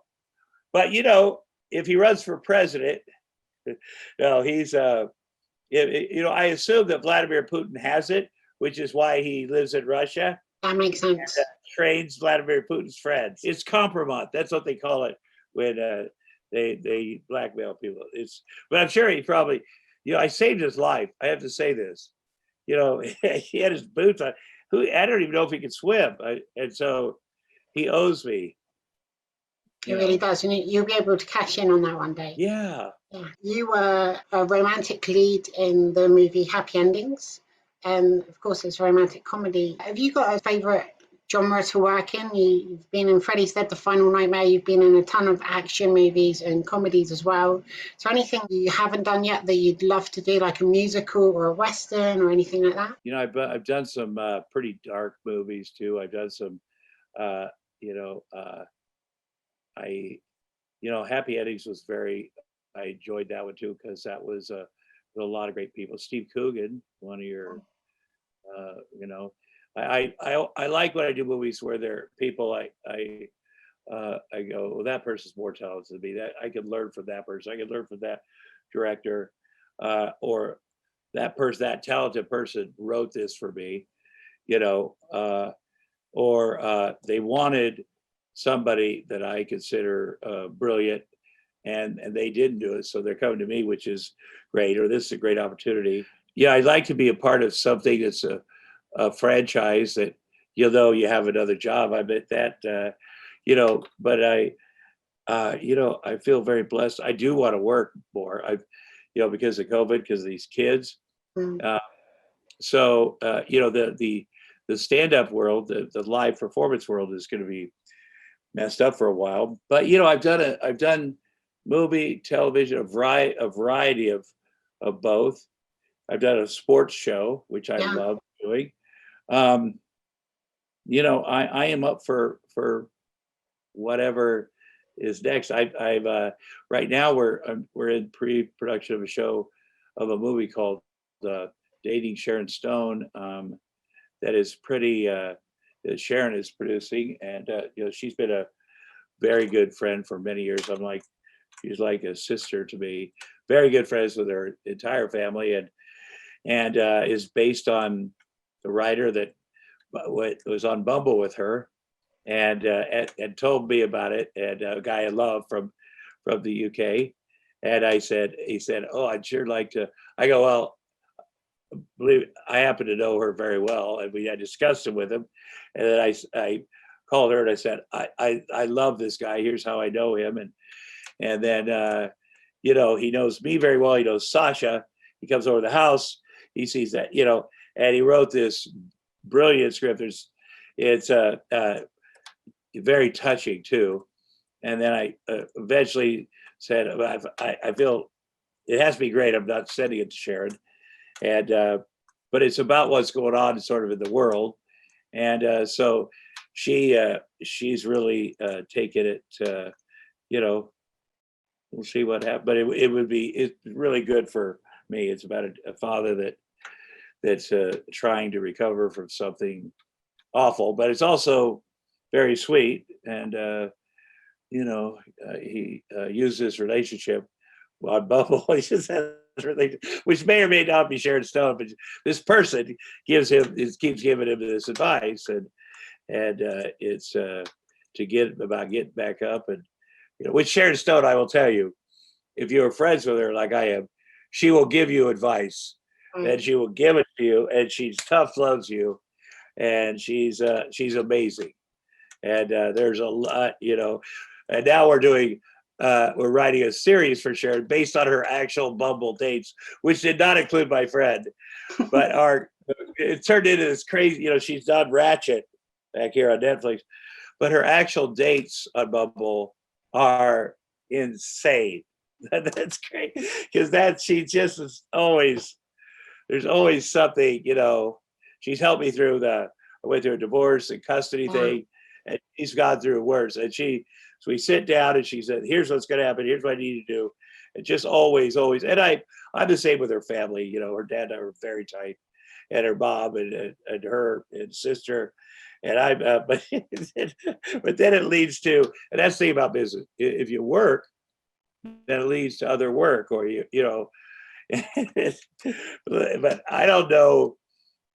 Bumble, I'd never been on one of those, and we're signing me up because Sasha and I have this podcast, Two in the Bush, Tom Arnold, Two in the Bush. So we do it in the house here, where the kids are maybe over here or whatever, because we can't leave the house. Yeah, Sasha Boggs, my assistant, is a comedian. She's very funny, but we were signing me up on this Bumble dating thing just because I'd never done it, and it's embarrassing for me because I was trying to figure out how do you do this? And then she said Sharon's on it, and I was like, oh, well, of course she's on it. And then I go, I bet she doesn't date people. And it turns out she does go on dates with people. She's very she tells me 10 dates, and they are crazy. So then we're taking these notes down for the 10 dates. But one thing leads to another, and then but I'd like that. I'd like to, I love being a dad. I'd like to do something with my kids, or being a father that's that's my age. I'd like to do something about this. This seems like an interesting thing here, By the way, you mentioned your podcast. I'll get back to it in a minute, but it really is a lot of fun, and I really love listening to it. So be sure to subscribe to Tom and Sasha's podcast as well. I'm impressed by what you do too. I have to tell you, that's why when you reached out, I saw the stuff with my co-star there, and I was like, "What is that? What is that?" I saw the couple things on the Twitter with your talking about carpool and stuff, and I was like, there's a lot of things you see, but I thought, well, you're a fan of movies and stuff. You genuinely are. Well, that seems like something to do. There's a lot of tension here in the country. It's a lot of, and I'm a very politically active. And I thought, well, that's a real fan you are. Yeah. Well, that's interesting. Rachel and I did an adult movie too called The Final Season, a baseball movie. And I think she was Sean Astin's girlfriend. She was, that's right. I watched that too. Yeah, he's such a good boy. We did a movie a couple of years ago called Dead Ant, but Sean Astin he's a prince, and he's always, I know his mom, I know his, but you know, he's a good one. That Sean Astin, he's a good guy. Yeah, he's a terrific actor, and yeah, I mean, I knew him obviously from the Goonies in the 1980s, and then loved watching his career up until now as well. Very good guy. And I must say to you, I love your stand-up comedy. Like, I love just going back and watching old stuff too. And I watched That's My Story, and I'm sticking to it, which I think you did in around about 2011. There's a story you tell in that where you go to a Jenny Craig retreat, and you That's crushed true. you crushed some of Roseanne's chocolate chip cookies. Did she really stab you for doing that? Yeah, she did. She have a Star of David there too, but you probably find it on Google. But Jenny Craig is a legitimate diet person, Mm. And we met with Jenny Craig, Roseanne and I, and I think it was $10 million, or and that was a lot back then. It's a lot now, and to lose weight. Jenny Craig, $10 million to lose 20 pounds. That's how it was. And in America, you can't just say you lost 20 pounds and do a commercial. They weigh you. They weigh you because there was a scandal in the 50s where someone said they lost weight, but they didn't. So now they come and weigh you. Like if you see somebody on TV, a celebrity says they lost weight, a scientist has weighed them. Like it's a federal offense to say you.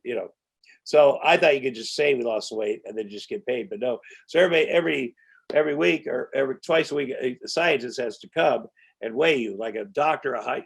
You can't fake it. Like even at your own doctor, you can fake it. I'm like, well, let me stand up here, but no, it's a big deal. And so we start with Jenny Craig, and they're all happy with us and everything. And then we're eating the Jenny Craig food, and I start, have a like a buffet of Jenny Craig food for breakfast, and I thought it was, first of all, unlimited Jenny Craig food, Right. because I did, like I'm going to try it all, and that's pretty good. So you try, and then they have Jenny Craig ice cream bars. They taste just like I don't even know if they still have these. They're so good. They taste just like the real ones, and so, not exaggerating, I'd have maybe 10 or 20. Like they had different kinds. So we'd be just like, this isn't so bad. This is like, we're full, we're good. And then they'd weigh us, and then it became very obvious we were gaining weight on Jenny Craig. And so there's just nothing. They were weighing us, it was going up, and I knew we were in trouble. And it was for $10 million, and we're going to lose. And I said, Rosie, we got to, people think we're nuts. We can build a school with this money. Let's rally on this. We're going to 24/7. Listen, I'll be your sponsor. You're my sponsor. Let's tough love each other for real. Dude, come on, man. Come on. Let's tough. Let's get this. Come on. 24/7. Pound fists. Let's do this. Come on. We can do it. And so, so the first day that I went down to the studio, and I got home later, and I walk in the kitchen, and she's sitting there at one of the stools on the island in the kitchen and she's finishing off a giant bag of Jenny Craig chocolate chip cookies. And I'm like, what the? And I run over there, and I just crushed the bag of cookies, and I'm throwing them on push them towards the garbage, like, because I'm her sponsor. I'm trying to save her life, whatever. And an extra bag of cookies. I'm going to get a block like that. There's this here. Like, okay, thanks for that cookies. You got this thing like here. Like this is here, except it's got like knives to go. Like you have a bunch assortment of knives, like knife. So this is here.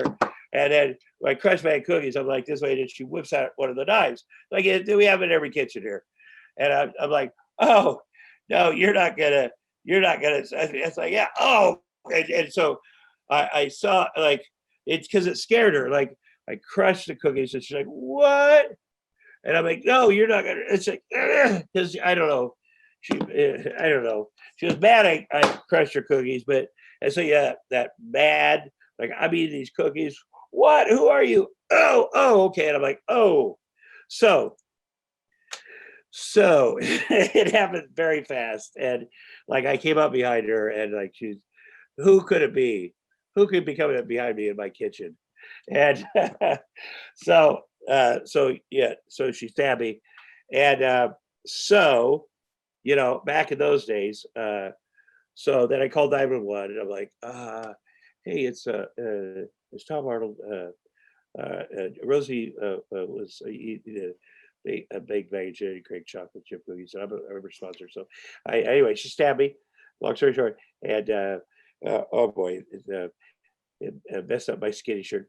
Anyway, how do we? I don't want a big deal on this. And should we go to the hospital? You want to send somebody over here to stitch it up, or whatever? Anyway, they ended up. They're like, what? We ended up handling it in-house, needless to say.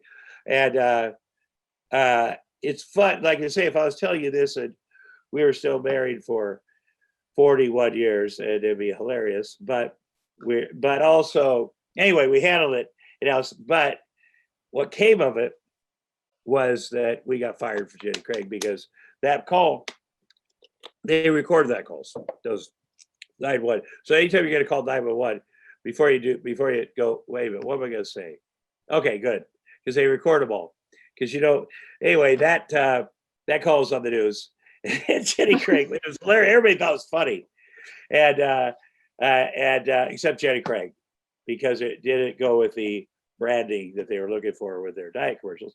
And a lot of people are like, "Oh my God, those cookies must be so good that if somebody steals them, you'll stab them." And so we did get the 10 million. We got fired, and they even took. Well, we got to keep 2 million. We got to keep the deposit, which is good. We got 2 million to gain 20 pounds. That's what I would always say. And but they came and took the rest of our Jenny Craig food. Like, a person actually came, including the ice cream bars. What was left, I was eating them. But that really happened. Yeah. But she was sitting there. Then there's it was just so what I did is what I do now with my kids. I take that knife thing and I put it way up high. That's what I do. Yeah. So I learned how to baby-proof a house long before I had kids. I thank her for that. After, obviously, her stabbing you for breaking the cookies, the person that then came to remove all the rest of the food was incredibly brave for doing that. That is true. But, I never blame that person. You got to remember, that's the guy doing their job. It's like when Donald Trump sent the Secret Service to my house because I tweeted that I would wrestle him. And I did that because he was on stage going, "I'd like to body slam someone." And I tweeted, I will come to your next event and wrestle you. Now, I know Donald Trump. He was on my sports show, and he is in the WWE Hall of Fame, which is the wrestling. Now, to me, you have to keep your chops up if you're in there. So I tweeted, "I will come and wrestle you." So he said, what the Secret Service, which are, and those poor guys had to come to my house. Their supervisor called and goes, "You won't believe this, but I have to send 2 guys to your house," which became the best day ever, because they're nice guys. And I sat and talked to them and told them all my wrestling stories and my fighting stories, and then asked them a million questions. First of all, I told them, "Thank you for your service." And then I got to ask them what it was like working for him, and how many times they talked to him about taking it down a notch. So it was a wonderful experience. But you don't blame the well, you do kind of. I think we weren't home. I think they had to. Well, I also think we wouldn't have got to keep the 2 million. They were considering going to court to get that back, and then our lawyer said, "Do you know how much crap you're going to get from them if you go to court? Because then they'll be like, oh, the food was terrible," or So it all worked out. But yeah, it was. But also, I'd eaten so much of it. I think it was just a symbolism, and I was like, well, they did though. There was a lot. We had a freezer in the basement, a double-sided freezer full of it. There was a lot, and the kids were not into it. So, speaking of food problems, in 2017, you were in Australia's "I'm a Celebrity, Get Me Out of Here." We have the show in the UK as well. Is it as bad as it seems? Obviously, there's rationed food and there's bugs everywhere, and you're kind of stuck in that environment the whole time. What's it actually like to be there? It's unpleasant, but that's the way it is. It's made to be unpleasant. I'm a fan of the UK version. I'd never seen the Australian version. Uh, I did it because it's not seen here, and they pay you a lot, and I thought it was a challenge. And you got to jump out of a plane into the first of all the game reserve is so beautiful there, and I thought, well, that's going to be amazing. I'd never done anything like that, and I didn't realize how it is what it is. They do a great job. I was a terrible. I was terrible. I was at my worst. I was terrible to be around. I was the only American.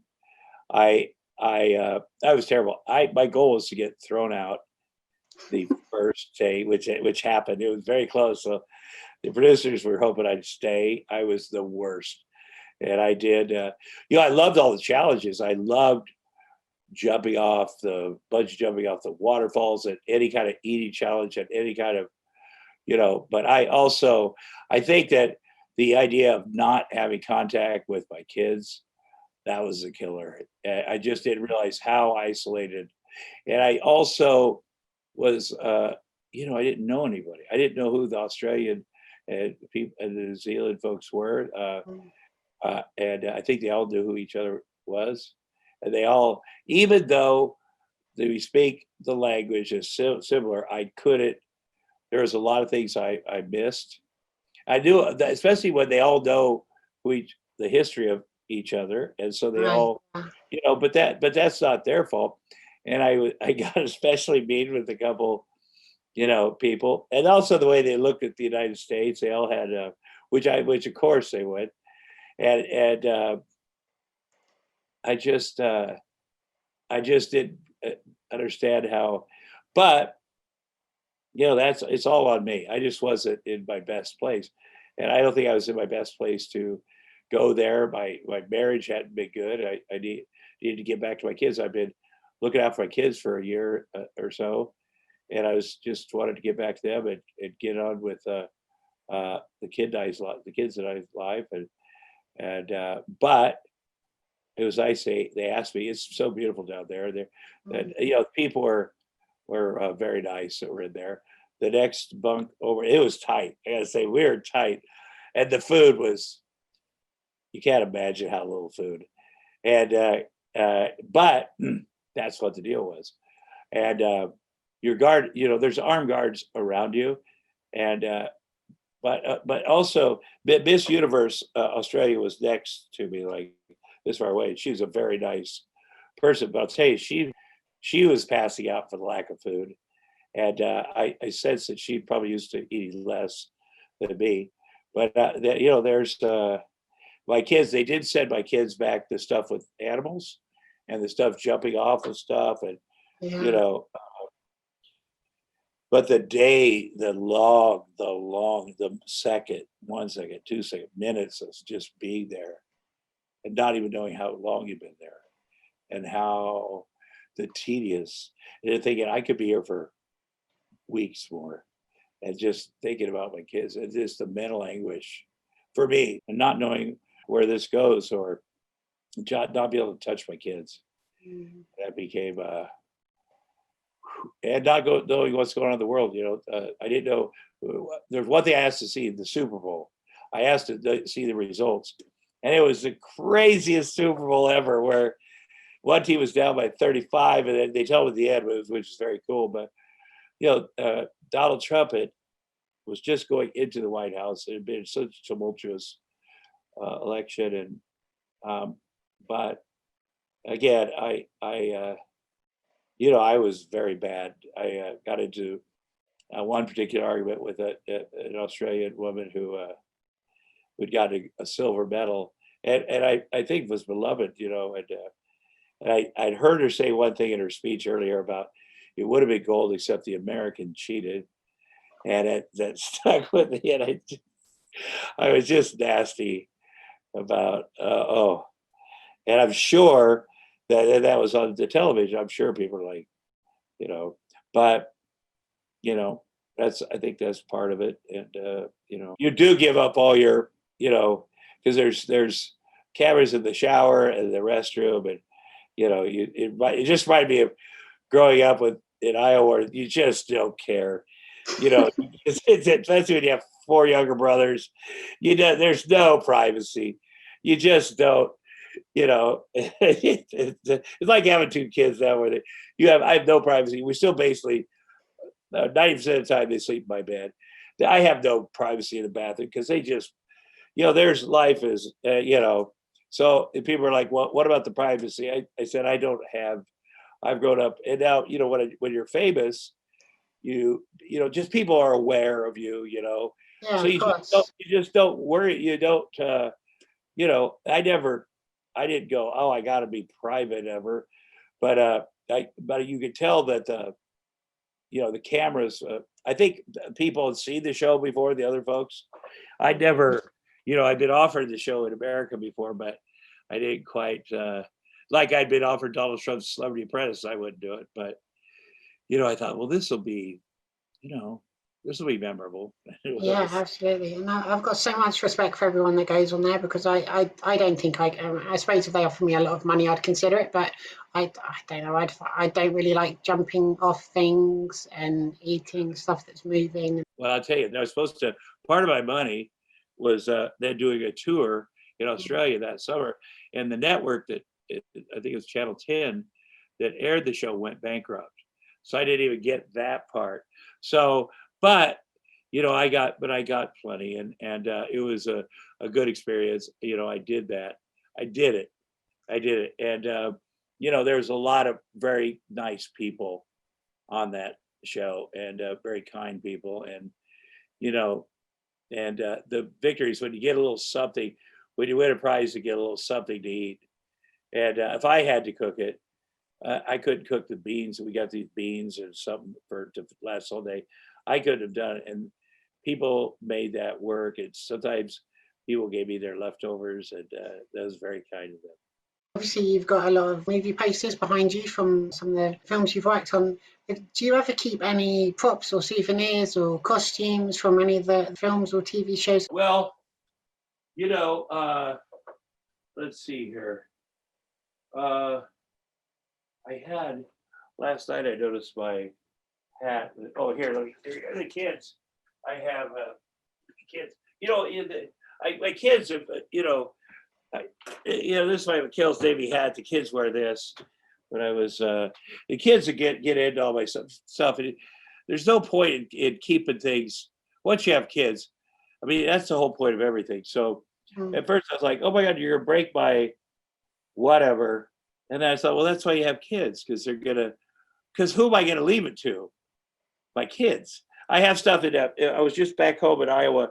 They put my hands in cement at the Iowa Historical Museum, and I gave them some stuff. But I'm not a big fan of, I do have a group, a box of things that are cool, because I got this from this moment when this happened, and they mean a lot to me because of that moment.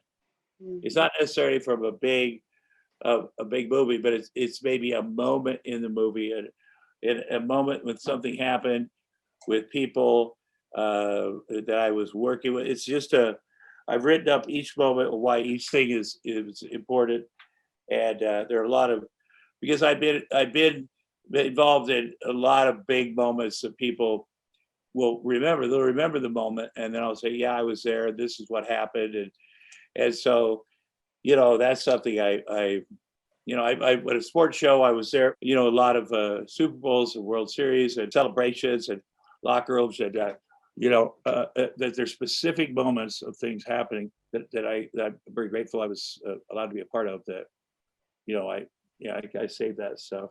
So I ask all of my guests this question. Can you tell me a fun fact about you? It can be a hobby, a party trick, something people may not know. Let me see here. What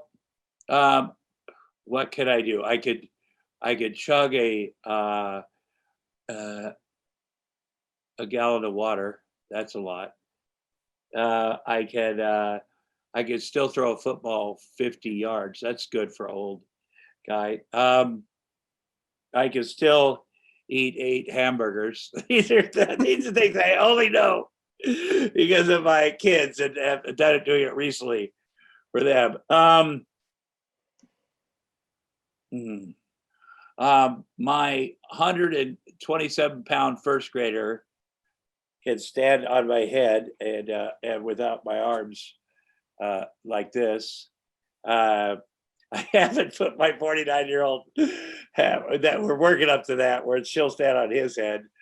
I'm going to have to put some pads down, but that's what we were working up to the other day. I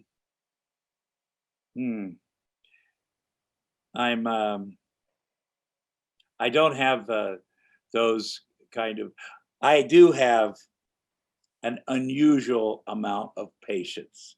And that is something I did not know I had. And so it's unlimited with my kids. It's a gift that in my younger days, it did not, I was not aware of that until I had my children. And, you lose a lot of things as you get older. You can't hear as well, can't see as well. Maybe you can't throw the football as far. You can't drink 2 gallons of water, chug 2 gallons. But the amount of patience that, and empathy, the amount of patience and empathy you have, and curiosity too, because you suddenly, you get, and all those things, make you a better artist too, because you just, opens up those things too, to say, like when you ask me, what do you want to do that you haven't done? I thought, well, that's a really good question, because I'm not even sure that I may, because I used to think, well, this is what you do. You do this kind of movie or this kind of TV and the sports show. And now, because of my life now, it's opening up. There's it's a new game. I'm not even, because of my kids and with the way they view content and the way they receive, they vote by, they don't go to the movie theater. They watch a lot of movies. They watch stuff on the, on the YouTube, and they watch stuff, and there's stuff going on, man. There's stuff going on. I had no idea that's quality and interesting, and so, and people get paid for it, and they're creative. So, I've been in this box that people, and so I just want to be creative. I want to work with you. I want to go over there. We'll work together. Well, look what we're doing here. Yeah. Look what we're doing here right now. Right now, we're doing something. We're being creative. We're using the juicy parts of our brain, and here we are. Yeah, indeed. And I'm going to have to come over to LA in about 50 years when the quarantine's lifted, and you can come over to the UK and we can make more stuff. It's going to be a lot of fun. You know what? Listen to this. We're in good hands. Boris Johnson and Donald Trump. There's two guys that maybe 10 years ago you go, yeah, that'll never. That's the most hilarious thing. There's those two witch doctors. There's no way. That's first of all, that'll never happen. That is the last two guys. Unless there's some kind of Russian, there's no way that'll happen, or like Brexit, or nobody. And now here we are. Exactly. Yeah. And speaking of which, I loved your Viceland show, The Hunt for the Trump Tapes. And incidentally, for people in the UK, it's still available on Sky TV. You can download it and watch the whole series. Obviously, in the US, I love the US. I lived there for a year. The election's coming up on November 3rd. Give me a few reasons why people should vote for Joe Biden, get out and vote, and help other people to get out and get to the polls as well. Well, I've known Donald Trump a long time personally, and I've worked with him. He's, I think that I never did the Celebrity Apprentice. People think I did. He was fine.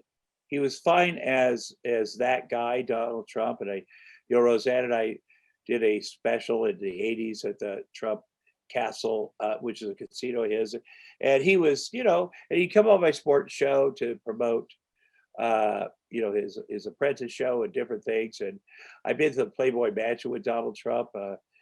He wanted, after he came on my show, he asked me to go over there to meet his new girlfriend, Karen McDougal, and then his wife was there. And I used to say, but I wasn't the creepy one, but I was. I went to meet his girlfriend, knowing his wife was there and his daughter. It was something to do with his new vodka, but I felt like, well, came out here and did my show. I'll just run over there with him. But I also went to my third wife, and I went to the Elton John Pediatric AIDS night before the Oscars, very fancy, nice charity event. So, we've run into each other, a few times, but I never said, hey, can I have your phone number? And, and I wouldn't do The Apprentice because I couldn't figure out what the point of that was. And, I knew Mark Burnett pretty well, but then he started this birther thing about our president not being born here, which is a crazy conspiracy. And then that was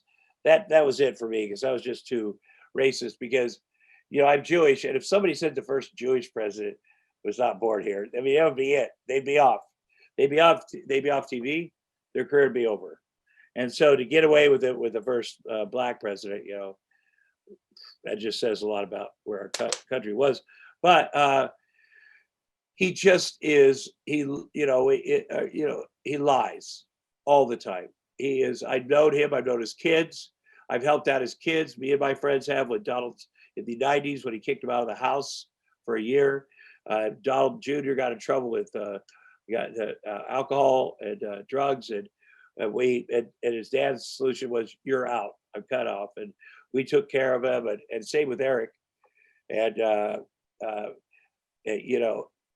he's just not, he lies, and you can't trust him. He has no sense of, he's never been of service to other people or the country.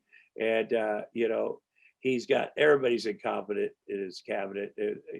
I care about my kids' education. I care about the future. The COVID thing's not going to be solved with him. He wants he wants to have to everybody to get it. So it's the world frankly needs the United States to step up, and they need him to respect our allies, and he doesn't. And he respects our adversaries, and he lies. So you don't know what's going to happen. And this is a critical time in this world. He's always admired Putin. We all knew that. I know the guy, when he went to Russia in 2013, he loves him. He loves him. He worships him. He'll never stand up for Great Britain, UK, ever, or France. He'll never back those guys up. It's a critical time. Germany seems to be the superpower now of not superpower, but they seem to be, because he's got to go. He's lied. He's going to take away as much freedom as he can. He's obviously overtly racist. Everybody's known him has known that. Joe Biden's a good man. He's decent. Kamala Harris is from California. We know her. We like her. His cabinet will be diverse. And the first thing you got to do is just get things straight with our allies, our friends around the world. Just calm everything down, and then just start rebuilding the State Department, the country. Get people. There's people starving here. Get everything calmed down. Put the scientists back in charge. Clean house.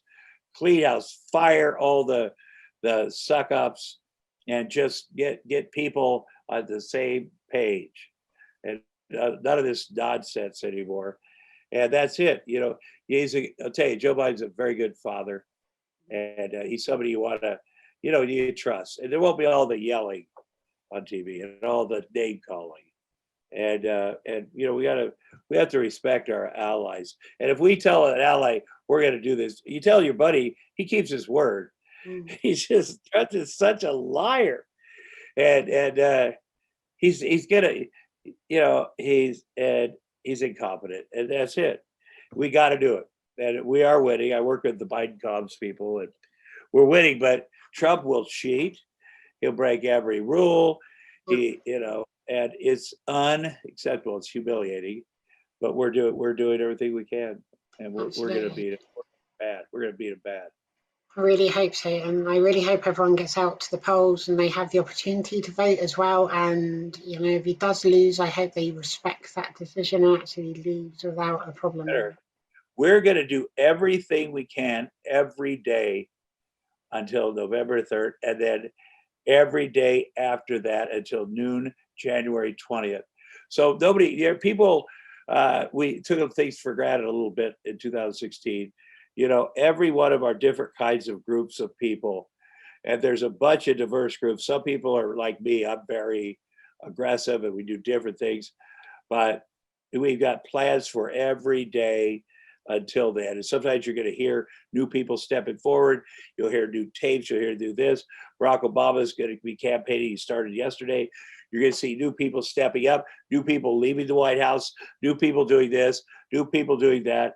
And it's going to come, and we have raised so much money, to billions of dollars, just $2 billion since the most ever, because people are stepping up because it's so obvious what he is doing to take away human rights, people's rights, voting rights. They're really going to try to stop people from voting. But you saw the lines in Georgia yesterday.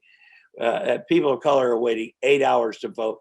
They get up before, and it's just going to get bigger. 10 million people have voted right now. We're just massive, and they are going to try to cheat. And that's why we got to get rid of all of them. And it's women that are doing it. Women. And that's why in the midterms in 2018, we elected so many, we added 100 new women. And that was the tip off of what this is going to be like, as women have had it.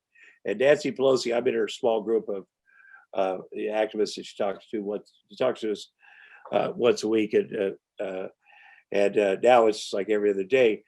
But she's always right. Focus on healthcare that he wants to take away on the 10th of November. Focus on this. Focus on that. And she's tough, and she's always right. So just keep going ahead. And these guys are bad guys. So there you go. You mentioned it earlier on, your podcast, Here in the Bush, with Sasha Boggs.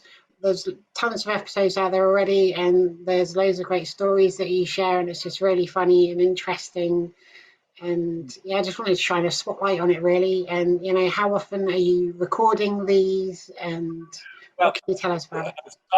Sasha and I, Sasha Boggs and I record at least a podcast a week, and we have guests almost always, and then we start doing that. Sometimes we do it just the two of us, but we just started it. Like, we're here, we have a back house here, a little back house with a kids' playroom, my office, and I knew she'd done a podcast. She lives here with the kids and I, and she's a comic. She's my assistant. She's great. She's worked with children at the Brentwood School. She's so good. I needed something to. I was like, "You've done a podcast, right?" And I listened to her. That was very funny. Let's do one here in between. If the kids go over to their moms for the weekend or something, let's do it. And then I also like doing it when the kids are here, because I want everything to be a part of the. And so we just started doing it. I got, and then I said, let's buy some cameras. We'll do it where it's video too. And we'll film, and then we started doing it. Then a company reached out to us because they seen what we put up, and they said, we want to make it really professional. We really like what you guys are doing. And so that's what we're doing now. And we have it's very fun because she's younger. She's like you're younger than me. So your experience of stuff is different than mine. Right. So, and she'll say, well, I like the Roseanne show, or I like John Mayer. I go, who's your heroes in life? She goes, John Mayer. And I go,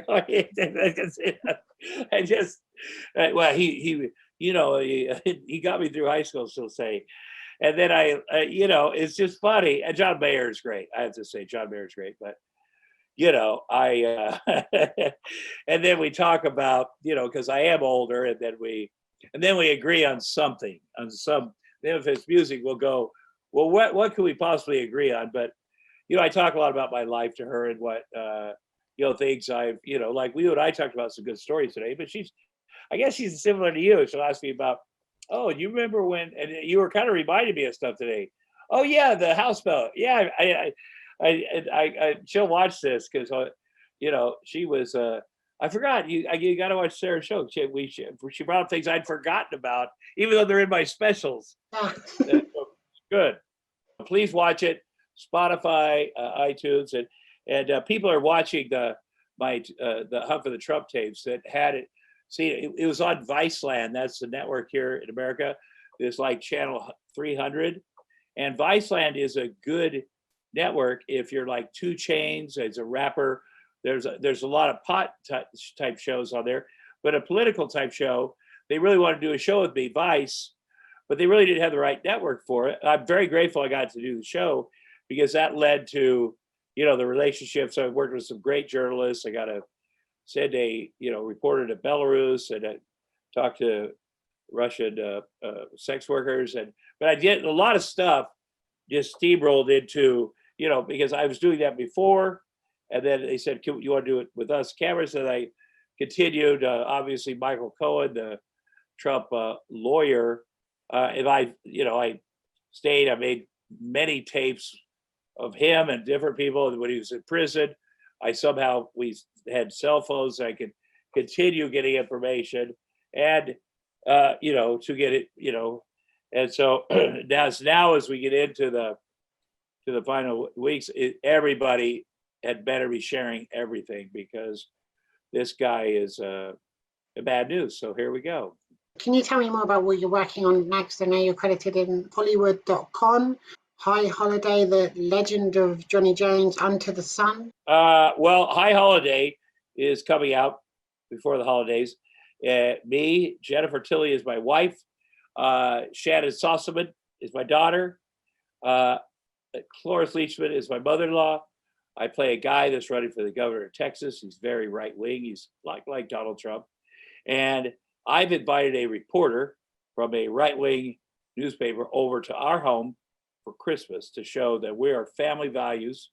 My daughter, Shannon Sossaman, who I love personally, you love her, and I've been estranged. And she brings home a guy, a boyfriend of color, of course. He's from India, and she's like gonna, she and I have, and they put drugs, marijuana or something in our food, and without telling me, and she doesn't know the reporter's coming to spend time with my family. She would have done it. She's not that estranged. And anyway, the family eats it, and then the reporter's there, and our family gets all, we get very real, and it's about that weekend or that night, and he sees our family and we end up, of course, bonding, and but we have I'm insisting my family makes this impression, and then we all get up high, very, very, very high, and so it's but what I loved about it is, first of all, I love Jennifer Tilly. I love Cloris Leachman. She's from my home state, and she's wonderful. And there's many good actors in it, but I really love the father-daughter, because once you have a daughter, it's really easy to fall in love with your daughter on a movie. And so, but she's a really good, really fine actress, and we really worked on that part of the movie. So even though it's a silly movie, we really worked on that part. So keeping that part real. So that comes out this fall. I'm not even sure what the other thing is. I'm just curious, there's a framed tie behind you. Is there a story behind that? That tie, I was on the David Letterman show, and who I worship, and I didn't have a tie on, and he asked me if I did, if I've been changing the oil on my car, and he took his tie off, and he put it on me, because he said I had a sport coat with no tie, and that's the tie he took off of himself, and he gave to me, and then I asked him to autograph it after the show, and he did. I put it in that. David Letterman is one of my heroes. So I guess that is a memorabilia thing. Those are Golden Globes. that's a Humanitas Award for writing. That means a lot because I think that was that might have been when my mom died. I never really, she wasn't really a mom, to me. And but she died. I didn't go to her funeral, but the next day I went to her gravesite and I read this letter about how I really appreciated her giving us to my dad because I knew that had to be hard. And that's the best thing. That's the best mother thing she could do because she knew he would be stable. And my mom was, an alcoholic and stuff, and married 7 times. And I love her for that because I knew that had to be hard. And so I thanked her, made peace, and I took that. And then Roseanne's dad died on the show. We had the father die, and then I had Roseanne read that letter to him, and she, she made it her own. She, but then she won an Emmy for that performance. That same deal, and I think that's the Humanitas speech. You write some meaningful. I think that's what the Humanitas Award is for. That episode, I could be wrong, but that's a special. Rocket Jock. Oh, this is. Can you see that trophy right there? Yeah. That's I was MVP. MTV used to have this thing called Rocket Jock, where professional baseball players would play softball with actors or whatever, and it was very good. And I won it 2 years in a row. That's the MVP for I was the MVP of the celebrities, which is not like a real MVP, but I won it 2 years in a row. And he played professional baseball players and celebrities play softball, and it's a real baseball stadium. But celebrities are not good. Like they're not like real athletes, but I love that because I got that too. It was the best, not the best athlete, but the best celebrity athlete. But you got to play with the real guys. So that seems funny. And then let me see. This wedding. What? See, when you're married 4 times, and you don't have to have. So my daughter picked this out. She thinks this is my best wedding. This is Chris Farley is in this way, so I thought I'd have him. He's my best man. He's in there, but it's also beautiful. It's not the one that their mom is in, but that was But my daughter said that's the most beautiful one. I think that was shot by In Style magazine, so we put that one up because you don't have to. Here's Arnold. We do that. We have our big charity for after school all stars. I was supposed to be a cowboy, but I did it. But you have a lot of options. Again, people say, "Gosh, why did you waste all that money on weddings?" Which is true, but you don't have to throw away the picture. Can you put it up? That's a nice. But you really can't see anybody. That's such a long shot, and I'm trim and younger, and it's really it could be anybody. And my daughter thinks I'm a king because, it's King Bacchus at Mardi Gras back in 1997, and during our when her mother and her family moved into the house for a while, and a couple 3 years ago, and where she moved out, and my daughter has never seen her mother and I hug. Like my daughter came along. It was a miracle. I'll tell you this briefly. Tyler Henry was on my podcast. He is a wonderful psychic. What do you call the people who speak to dead people? Clairvoyant? No, yeah, but also psychic medium. Medium, yeah. So they asked me to do his show 5 years ago, and my ex-wife said, "Would you please do that? Because I want to get a reading from him." But I thought I'll do that for I'm a good guy.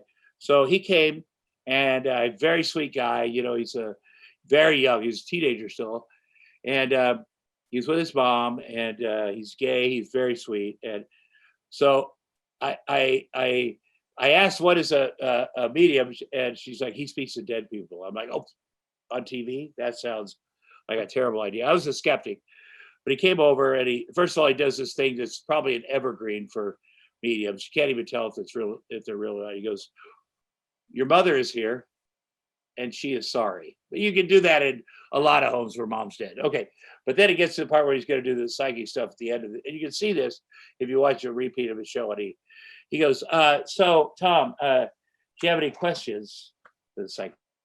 I go, "Yeah, I do. Hey, are we going to have any more children?" And now I know this is physiologically impossible. We're not together, and B, I have a very low sperm count. And he goes like this. Yes. I go, oh, are we? I look at Ashley. And then I thought, I'm going to put my boot on his neck. So Tyler Henry, is it going to be a boy or a girl? And he's like, it's a girl. And so I walk him out, and he's very sweet. And then that's crazy what he just said.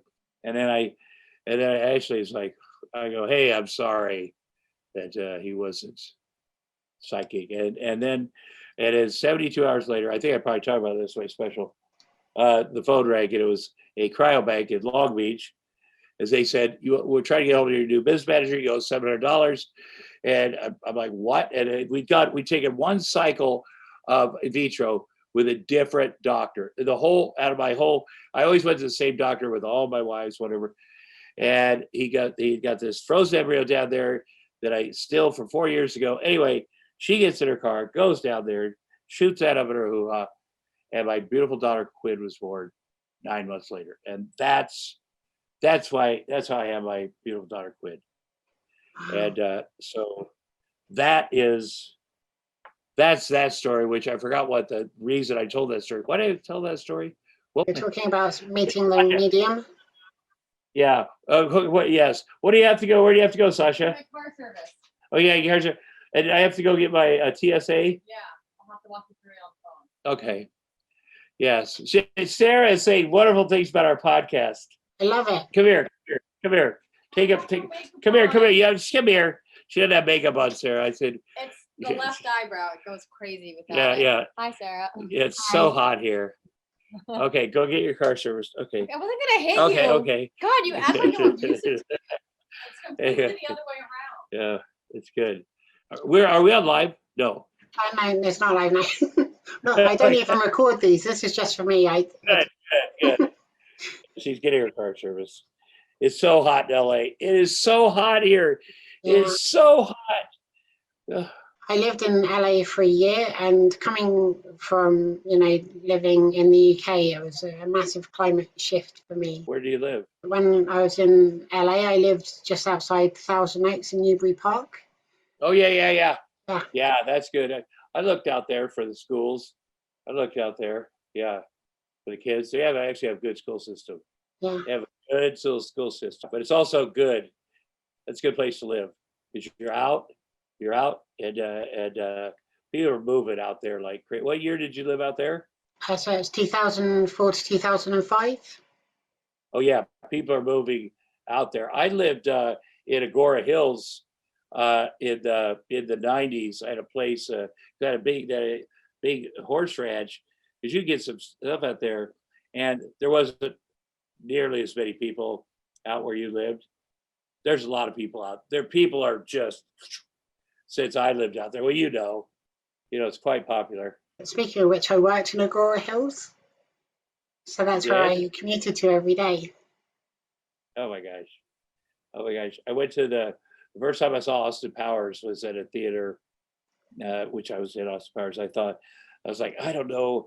It's like, they want me to do, I got a call from Debbie Moore. She's like, listen, Mike Myers, I knew him from Saturday Night Live, obviously, and we'd hung out a little bit. She goes, oh, his movie bombed, his first movie, and this movie's gonna be so funny. I'm producing it, and there's a scene, and only you can do this scene. Only you. I'm gonna send it to your hotel right now. Just read it. Please do it. Please, Suzanne Todd. We need you to do this. We need you to show up for Mike. He's got it. This movie has to be a hit. And Mike is so talented, and he is. So I read it. It's me in a toilet. I go, oh, I'm the only person you could think of to be on a toilet, like as a cowboy. And so I went down there, and we spent one day ad-libbing and being with Mike. And that turned out to be so memorable, where you could spend 5 or 6 months sometimes on a film and nobody remembers anything. And people remember that Austin Powers scene. But I didn't go to the premiere. I was like, I forget. I was like, and then so I was like, I lived in Agora Hills, and it was playing at a theater there. And I was like, I'm gonna sneak over to that theater with my wife at the time, and just see what sit to go in the back, see what if it's a good movie and people like it, or Mike was it, and people loved it. It was very good. And Mike Myers is so funny. He's so funny. He also told me that Jackson's that he told me Mike has a kid. I think Jackson. He goes, yeah, you're gonna have Jackson, like right before Jackson's mom got pregnant. I've sent you green energy. He called on the phone. Mike is a very magical person. We did a documentary that Mike directed called Supermatch, which I highly recommend, about our mutual friend Shep Gordon, our beloved friend. We did with Michael Douglas and a bunch of folks. It's where the kid's mom and I got married at his place. And but I highly, if you like documentaries, this guy is just one of the best people and best characters in the music business in the world, period. And and Mike directed. He did a great job, and he's a very talented guy. I must do a shout out to you. You have you're on Cameo, aren't you? So people can. I am on Cameo. Get messages. Yeah, I love making cameos. People at first were like, "Oh, I don't know about that." I'm like, "Well, I gotta. If I do anything, I'm gonna do it. I'm either gonna do it or I'm not gonna do it. I won't do a lot of things, but when I do something, I'm gonna do it. I'm not gonna half." And so now I'm like, people they give me a bunch of details, and then I'm like, because there's a lot of people that haven't seen their moms, they'll write about it, or their dads, or a big thing, and they're either a fan of mine or not. They either know me or not, or they're a fan of the Roseanne show, or this thing or that thing. So I make long ones, and a lot of times buddies, you can tell they're coming back from a lot of times they're old friends or old this, and I'm as thoughtful. And a lot of times after the kids go to bed, they come out here. It's the only time a lot of times I don't get to talk to a lot of adults in person because of this, and so I really enjoy doing it. And I imagine it's like a lot like acting, you imagine, I get into it, and I really, I'm sure I get more out of it than they do. So, I enjoy it. So we're up to my final question now, which is very important. Have you got any messages for people watching the Sarah O'Connell Show and your fans around the world? Well, I'm grateful that I've been able to work. I'm grateful that people have supported me or enjoyed anything I've done. I'm grateful that people are so kind to me. I'm always happy to say hello and take a picture and talk about something I've done with them, and because I may not remember it. And people always say, you don't remember this, but and I usually do. Once they start talking, the only reason I don't remember is because I don't remember what I did yesterday, or and because of my kids, I'm remembering things. And I like being reminded, of my own work. I don't know the name of every movie I did, and I don't remember the experience of shooting every movie. But if someone starts talking about it, I will remember it. And if someone likes something, some of these movies touch people like they did me when I saw movies when I was a kid. That was a visceral experience. It's like watching certain baseball games. If I watched it with my grandfather or my best friend, or football games, it's who you're with when you see these things. And sometimes you rewatch stuff. I do it with my kids all the time. I said, we just watched Hocus Pocus for the 80th time last night. And, you watch it and you watch it, Well, I get this that time or this that time. There's a lot of Disney movies. Finding Nemo, we also watched that last night. And if you're a parent, you've got to find something different every time. And you discuss it. Well, no, who voiced this? Or you got to, or you'll go and say. But when you watch movies with your friends, I've watched Arthur, I bet 1,000 times with my friends, the movie Arthur, and we talk about it. I got a call from Michael Rosenbaum, who was in Smallville, been in my shows, is in my wedding. Michael Rosenbaum's a nice kid, and he just called and said that as Dudley Moore, don't you hate Perry's wife? I mean, you know, there's just things that when you're good friends with people, when you have a movie that's like a classic movie, you just you know, when you all love it, you don't even have to say anything, and that's, you know, you have that shared experience, and you'll be watching it somewhere else, and you'll think of your friend, and you'll call them, especially men, you know, because men don't, but I think women too. It gives you an excuse to call, listen, to see if it's still on here. This is Rose and Bob. Let's see if it's on there if you can hear this. Oh, there's that me to him, maybe. Forget the moose. Oh, that's me to, hold on, that's me to him. Wouldn't it be funny if he called me? Okay, that's us trying to imitate. Oh, God. Don't you hate Perry's wife? That's Michael Rosenbaum as Dudley Moore. The second one was the guy, the father-in-law telling, that was me, it was terrible. And Sasha was Liza Minnelli. I'm the father-in-law. Telling Dudley Moore to forget the moose that he was talking about during that one scene. But Michael Rosenbaum does the best impression. And he can do Dudley Moore that whole movie. And out of the blue, he sent the audio file. And we just laughed so hard because we are watching the movie over here and, you know, wherever he is in the world. And we talk about, you know, and that, you know, and sometimes it's my movies and sometimes it's me in Austin Powers, or I have a lot of quotes in True Lies. You know, the theater here, the big theater here in Century City, I was over there one day, I walked out and on the floor they have great quotes built into the cement about this huge, it's the biggest theater complex we have in LA. And I walked out one day and one of them is, I mean, what's your exit strategy, Twinkle Toes? I walked past that, I'd seen it a couple of times and I said, that's funny. Wonder what that movie, what that comes from. And, you know, they have all these great quotes from these great movies. And I realized that's for me. What's your exit strategy, Twinkle Toes? I said that to Arnold Schwarzenegger in True Lies. I think that was the first time I realized, oh, there are things that I said. And there's a bunch of them in movies that people quote. And you know, and I can tell with the cameos because they're like, would you mind saying what you said? And I have to remember, what did I say? How did I say it? What did I, you know, and a lot of them are things I just ad-libbed, you know, and so that's a good thing. So I appreciate people. Love that. And so I've had so much fun talking to you today about movies and TV shows that I grew up with and continue to love, and you know, all your live stand-up comedy too. It's amazing. So thank you so much for that. Thank you very much. Thank you, Sarah.